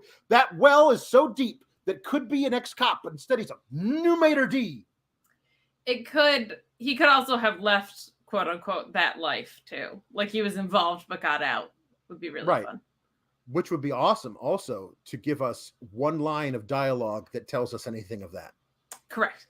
Because then also, after, okay, so later, Eddie, we see he's okay in a fight, but not really great. Like, he's not really good at all. So it doesn't feel like he was like used to be an assassin for the triads or something. Like he's just a guy. But when Jack runs out of bullets later, trying to face everybody, he goes for his knife and tries to whip it out of his boot, but then accidentally flings it off into the corner somewhere, and he has to go find it. And when he finally does find it, he comes back, and Wang has kicked like 12 guys' asses. And the look on his face is like, oh, you could have saved one for me. Like he was really upset that he didn't actually get to do anything. But they're able to actually rescue the girls. This is where Wang and Eddie Lee, the two of them, face off against 3 female ninjas, just cuz. I don't really know why. It doesn't seem like this is like the Wong King are the Wong King would be like equal opportunity employers. Like they seem very sexist in that every woman that they kidnap goes directly into we're going to resell you into sex slavery cages. But also, have you met Tina and Debbie? They're the new hires here at the Wong King. They'll be working. I like they're definitely feminists. Yeah. Well, sure. A lot of time women got used as like fronts for that, though, right? So kind of help. Yeah. Meet Norma says, "Hi, buddies. Meet, love ya. I'm currently wearing a Pork Chop Express T-shirt for the occasion." We appreciate you. Thank you for the chat. So they are able to they dive into they get out, they are running from the Wong King down a bunch of steps into a room that just has a giant pool of water in it. And they all dive in. And they're fine. All the other girls that they free, they're okay. They get out. Except for Kim Cattrall is at the end of this little culvert. And she keeps pulling people up and saying, it's Wang. And she pulls up Wang. She says, "Where's Margot? I don't know." She flies up. Margot comes up. "Hey, where's Eddie? I'm not sure." Margot goes on. "Hey," and there's Eddie. "Hey, where's Jack? I don't know." And Jack, where are you? And then Jack surfaces. "Jack, it's you. Oh, thank God." And he plants a big kiss on her and says, "Hey, what'd you do that for?" I think really the greatest sin this movie commits is casting Kim Cattrall and then asking her to act this way. It's so weird. It's not just weird. Like I keep saying the way I describe it, it's off-putting. Yeah. She just doesn't, the way that she's playing the character doesn't, do I believe that Kim Cattrall could have played a character that fit in this movie? Absolutely. They are asking her to play this character as written, the way that they've written her dialogue, to not be a person. That it really does feel like she is like some kind of cyborg or android or something. The way that she is written, it feels like somebody took data from the next Star Trek Next Generation and then wrote some dialogue for him to say. It's so very artificial. Weird. It's very weird, and it really ruins. We're trying to buy into these scenes already, right? Like it really ruins it as a whole other layer. Yeah. As they finally have got to the front of the building. Okay. And okay, we're just gonna walk out. We're just gonna run past the front desk because Egg Shen, the foremost authority on Lopan, who we saw earlier saying, "Don't you say bad things about Jack Burton." He's got his tour bus because he also runs a tour bus. We find out later he's also a 1,000-year-old wizard, but he runs a tour bus in Chinatown.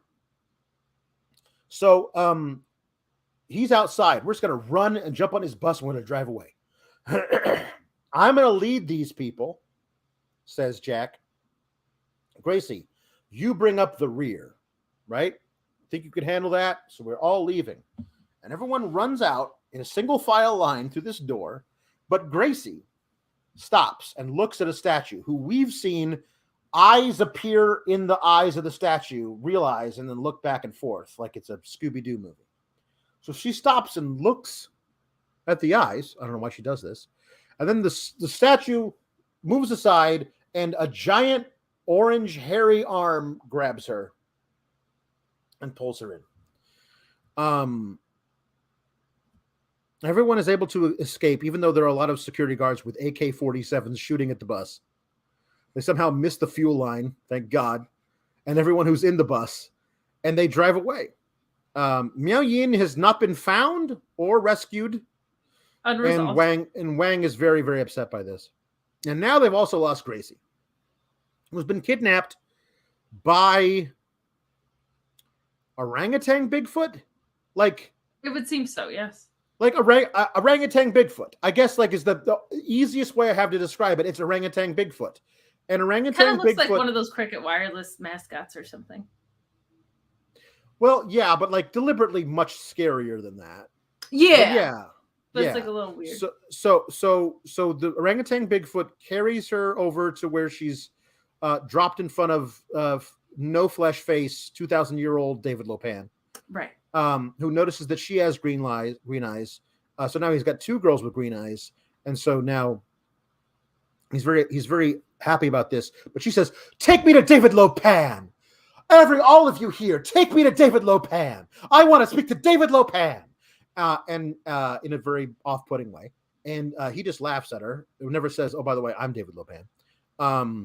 So we don't see. Also, I don't think that's how being captured works. That's so weird. Like I demand to speak to the manager. Yeah, you don't get to Karen your way out of it. No, sorry, no. So this is where I should. This is where she is shown Miao Yin, who's floating in midair. She's levitating, asleep. "Hey, wake up. Are you okay? Are you Miao Yin? I want to talk to you because I can't shut up about things. I'm Kim Cattrall in this movie." And then Ghost Lopan shows up, who apparently like gets her under a spell just by like talking to her. And then he breathes light on her. And then later we see her entirely she and Miao Yin are at the end of a big hallway filled with like ancient Chinese sculptures, and then the three guys in the movie, the Storms, they come out and do martial arts at them while David Lopan watches, while Ghost Lopan watches, and at the end they grab some swords and they hold them up at the sky, and then they float up, and then there's a sculpture in the ceiling, and the sculpture, like their eyes glow in the sculpture, and David Lopan's really excited about this. And no matter how many times I watch this scene, I will not know what happened.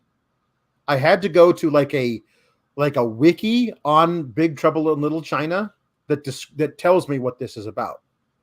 This is a test that every girl who Lopan finds must pass the test to be considered worthy to marry him so that he can then sacrifice. These are not the first women who have been brought before him who have green eyes. They are the first to pass the test. I guess the test is that like when they grab the swords don't kill them because the swords are electrified by the lightning guy, I guess. Right. So anyway, they must be pure of heart or not have green contacts or something. Whatever. I don't know. It's very weird. I don't know, but the scene is incredibly out of context, which is how I watched it because I had no idea what was going on. It is the funniest thing to watch Thunder come out shirtless and go, and the girls are just standing there like comatose looking at him. When you said do martial arts at them, that's the perfect description. They're doing martial arts at them. And then like Lightning does some stuff and Rain does some fancy stuff with swords and then hands the swords to them. And then they take the swords and they hold them up over their heads. And David Lopan is like, yes. And I'm like, why? What? It's so funny to watch out of context. It really is. So funny. It doesn't, like, it's so weird. This is where I should say. Okay, about 3 weeks ago, maybe 3 weeks ago, we watched a movie that had an inexplicable samurai in it. We sure did. That inexplicable samurai is played by Peter Kwong, who plays Rain in this movie. And he has the same hair in this movie. That must be his actual hair. A very long samurai bun, like hair pulled way back. Which one came out first? This one did by about 9 years. So like this one, so there's that. Also, one of the main reasons they rushed this into production was because a different studio had a movie they deemed too similar, and they wanted to get this one out first. The other movie is The Golden Child with Eddie Murphy, which is an infinitely better movie than this.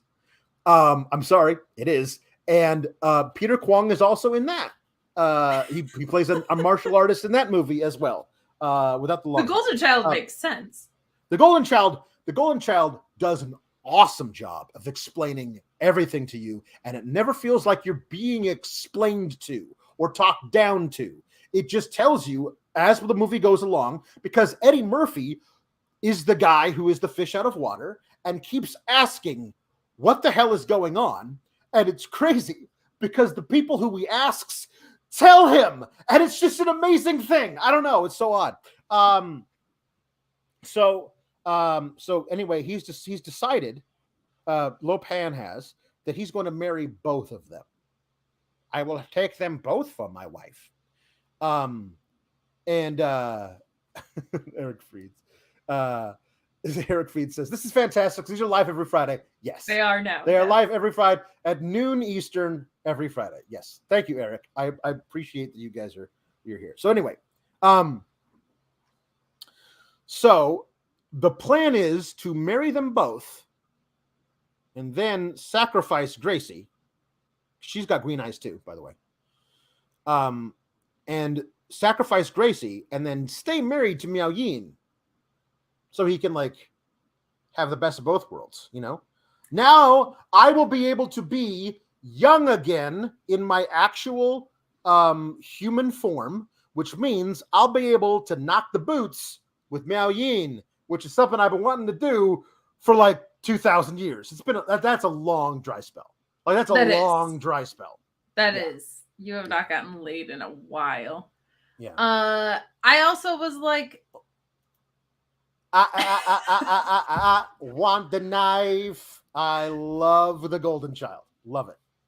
I also was like, good call. I would also kill Kim Cattrall in this movie. That would be who I sacrifice because she has done nothing to elicit emotional attachment the entire time. So I would also make the same call.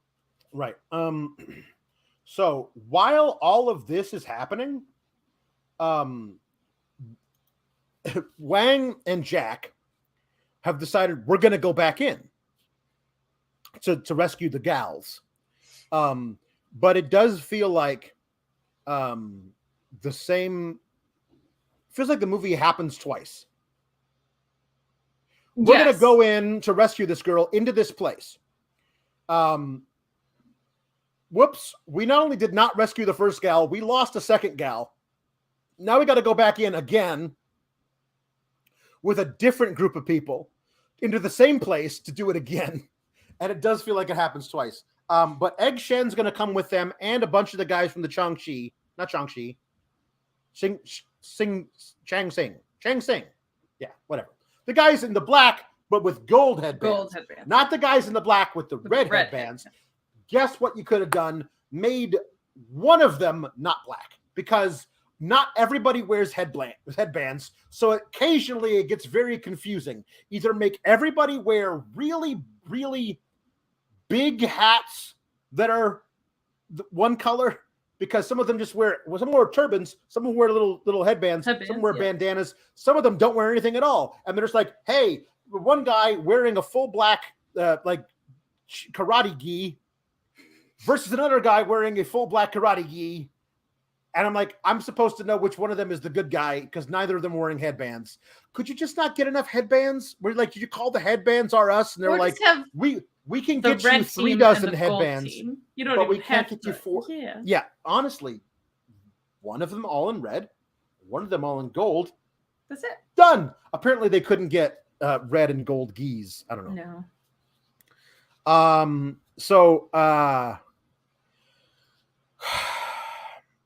No. Egg Shen knows everything about Lo Pan and has brought like certain weapons and a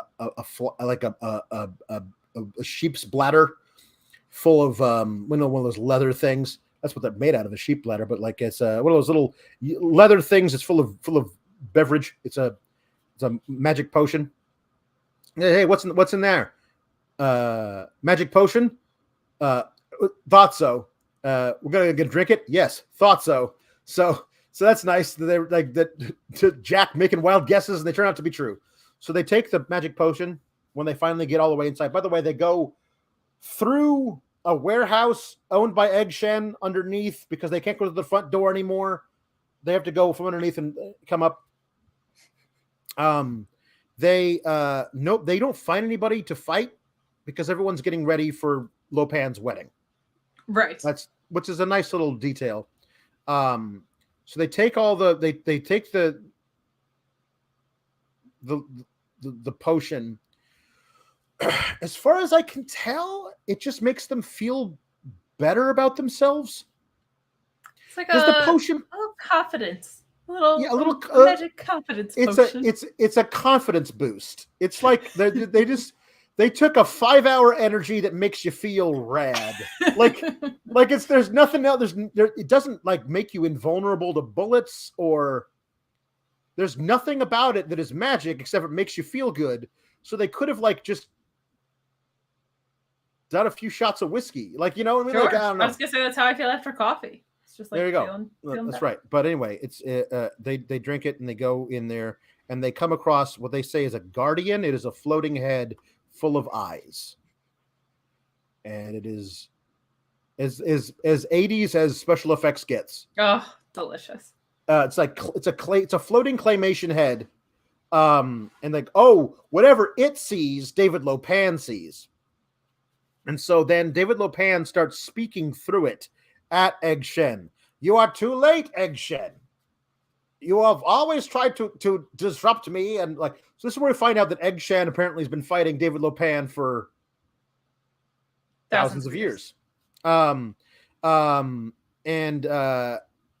so they're able to get into the thing and stop the wedding, or try to. They're reading some weird incantation during the wedding that allows him to become more flesh and blood. The reason that the way he can figure this out is that he's in the ghost form, and his fingertips start bleeding, which I guess is like he's not a diabetic, so that's ruled out. But like this is how he finds out that he's coming back to life, becoming real. There's a huge fight scene.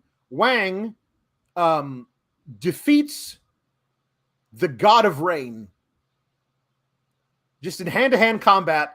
He's a dude who runs a restaurant, and he defeats the god of rain in hand-to-hand combat because of course he does. And then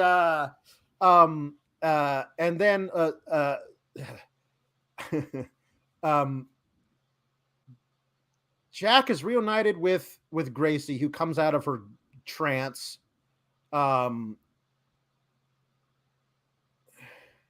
There's a huge fight scene with everybody getting involved. Egg Shen like throws a magical rocket launcher thing at David Lopan, which misses.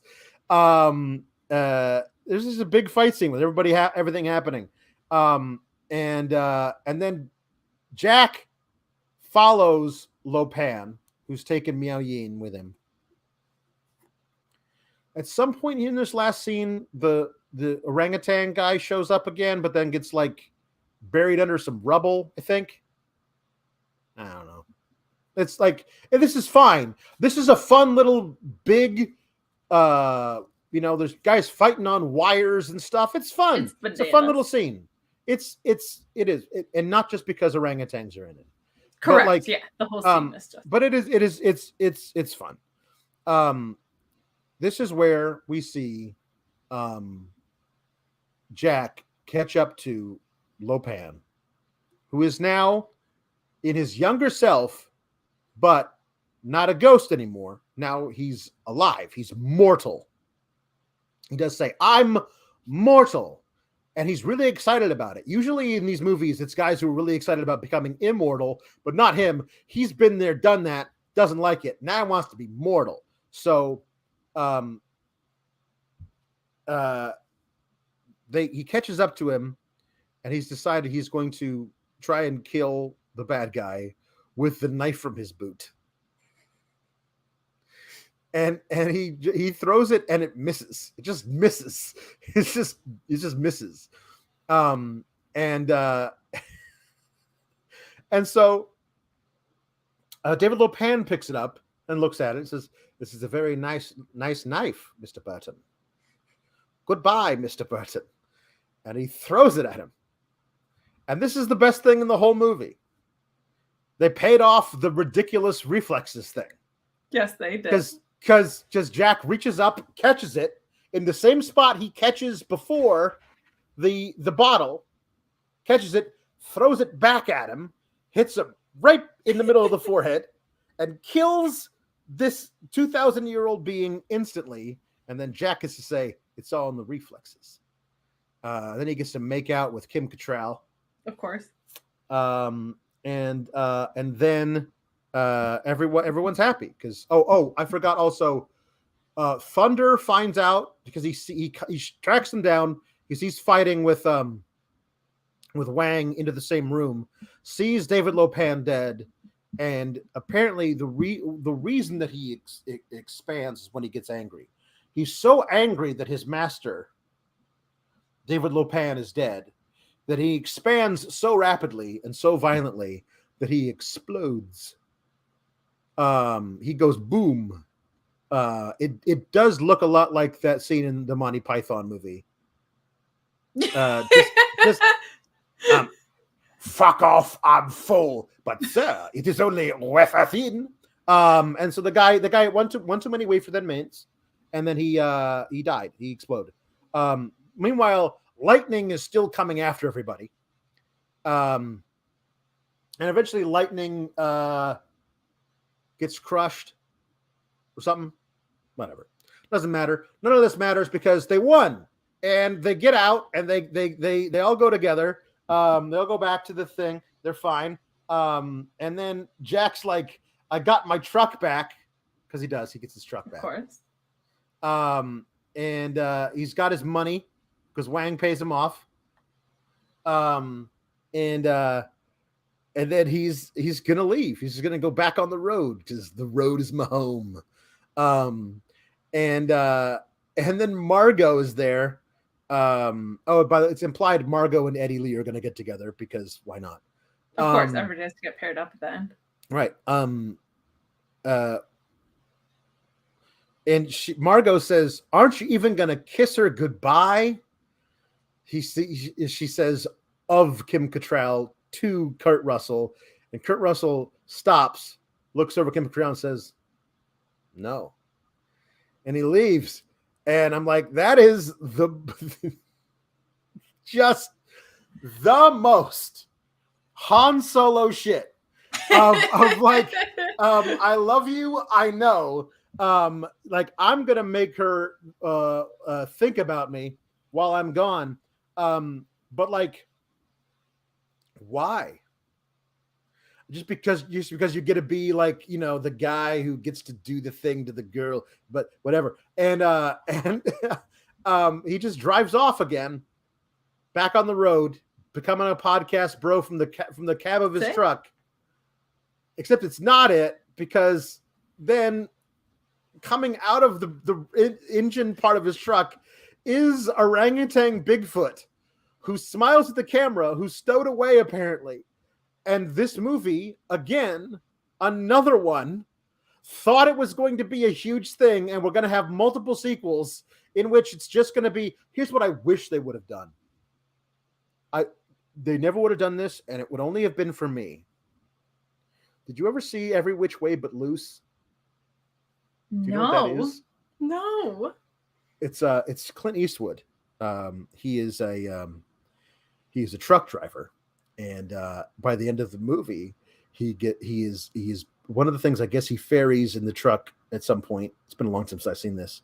Is an orangutan who becomes his little sidekick in a little action comedy. And by the end, like, they're like paired up and they're like best friends.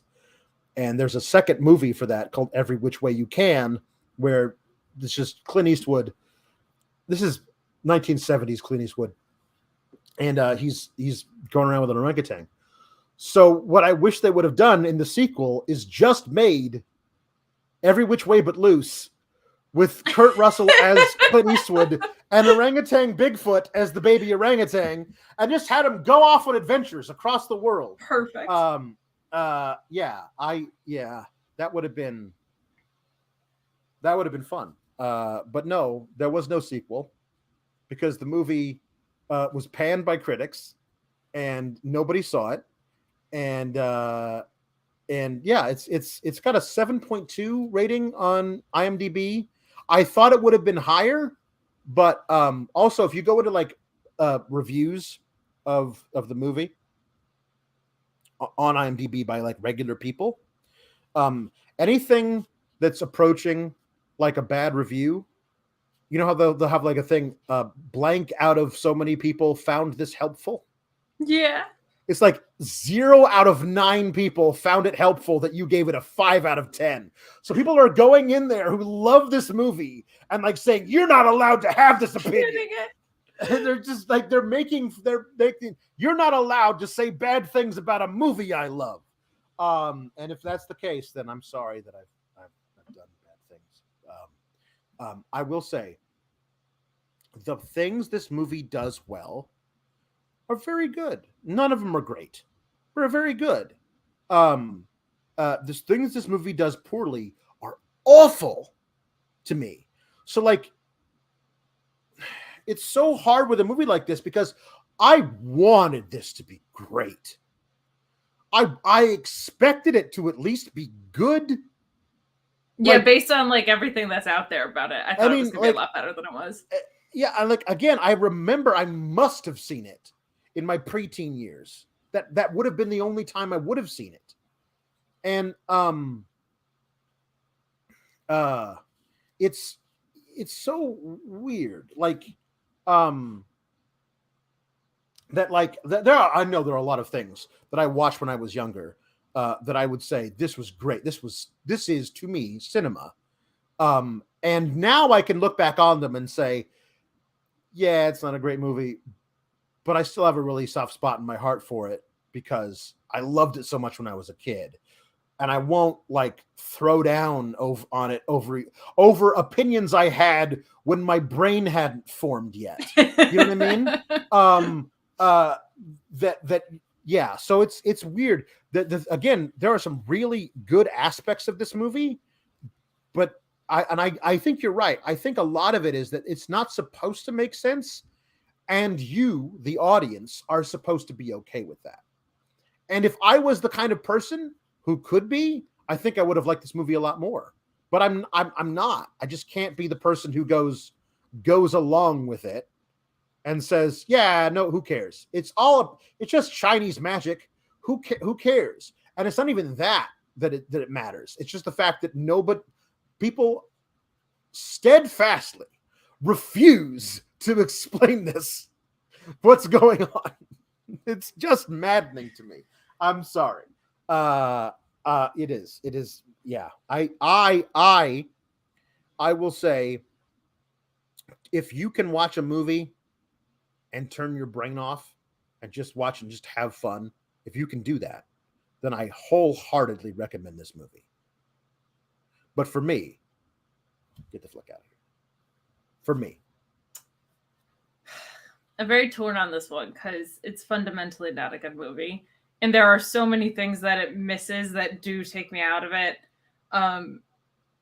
Another symptom of like not knowing what it wanted to be, it felt like it feels so much like they were just doing too much of, it's a satire, but it's not, and it's wacky, but it's not wacky in a functional framework. It is tough in that regard. The fight scenes are real fun. Some of the action performances are really good in it. Like I think Dennis Dunn plays Wang great. He's really, really good. I think Jack Burton is an interesting character, especially that they make him, at one point he fires a gun into the ceiling to like start a big battle, and a chunk of the ceiling falls and hits him on the head, and he's absent from 60% of the thing because he's been knocked unconscious by his own like gung-ho machismo. Like, that's a fun that's a cool way of turning a trope on its head, because again, this guy isn't supposed to be Rambo. He thinks he's Rambo, but he's just a truck driver. And I think that's a really fun character. I just wish that they would have done anything to like make the rest of it make sense. Yeah, the framework doesn't work like as a movie. Yeah. It was like a fun enough watch that I'll keep it in, but with the caveat of like it's. I will say I feel like for the cult classics, it's overrated as a cult classic. Like there are some cult classics that you're like, no, the critics missed it, or like, The Room was so bad that it had me in stitches. This isn't The Room, because it's actually like John Carpenter's an excellent filmmaker. Kurt Russell's a bona fide movie star. Like there's some really cool kung fu stuff in here. Some of the effects actually look pretty good. Not all of them, but some of them look pretty good. It's a fun movie. I love how like every actor of Chinese descent in Hollywood was given a part in this movie. Like it's just huge. There's all these people you will watch in the film who are you can spot. That guy's got a very unique look as an Asian guy in fight scenes. That guy's in that. This guy's in Lethal Weapon. That guy's in that thing. All these other places, all these things. And so it's kind of cool they all got put together in this movie.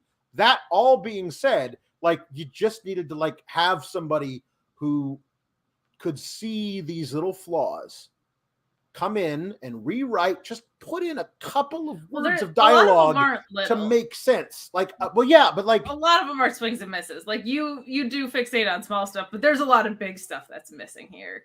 Like a lot of like the choice to have Kim Cattrall's character be written this way and perform this way, I think is one of the bigger problems. It kills so much momentum over and over again. It really does. This feels long. Like the first 30 minutes had me like in, and then it does start to just fall off a cliff because so much of it gets very nonsensical. But I will say like I think it's weird because my expectations were that it was going to be good, but my expectations for the actual viewing experience were pretty low. So I expected it to exceed my expectations, which were low, which is a weird thing. So I think I just kind of like surface level felt like I watched what I was signing up for in a way, but the way people talk about it, I think a lot of people overrate this movie. The Golden Child, I do remember watching, and that does blow this out of the water. Yeah, like, it's a lot. And like there are certain aspects of this movie that are, I think that Jack Burton, the character, actually, if they had done a little bit more of that with the Chandler Gerald character from Golden Child, would have been better, because it was Eddie Murphy was just like, no. I'm a guy who finds missing kids, but I'm also a ninja. And I'm like, no, you're not. You're just a guy who finds missing kids. It's fun, but if they had done a little bit more of like self-deprecating to him, it might have been better. What I'm saying is like, I think that this movie is just not for me. Because the Big Trouble in Little China is just not for me because of the narrative missteps that it takes in just not explaining it. That's a thing that I have. I will get it out of there for me, but I will keep it in for almost every other person who doesn't have my own OCD. In the zeitgeist. Yeah. That's fair. That's my thing. I do love this thing from Beep Boop. My brain just ignores all this stuff. Then I watch people like Alex pointing out all the problems. I'm like, oh yeah, I guess, huh? which is listen, I'm not telling, I forget who I'm stealing this from, but somebody said this. I'm not telling you what to think. I'm asking you if you would like to think maybe about this in a different way. And like, this is the thing, is like, I'm trying to think of it like everybody else thinks of it when I watch the movie, and then my brain just won't shut off. So yeah, it is. Yeah, That's what it is. Yeah. Go ahead, tune in again next week at noon Eastern. We'll do another one of these. It should be a lot of fun. I won't give it away yet, but we do know what we're going to review. It should be a lot of fun. Yeah. So keep an eye out for that next week. Thank you everybody for being here. I'm sorry if I ruin one of your favorite movies. I promise you, it won't be the last time I do that, and I apologize in advance. But until then, until next week, we'll have to tune back in and find out whether or not we are going to get the flick out of here. Bye, everybody, and have a great weekend.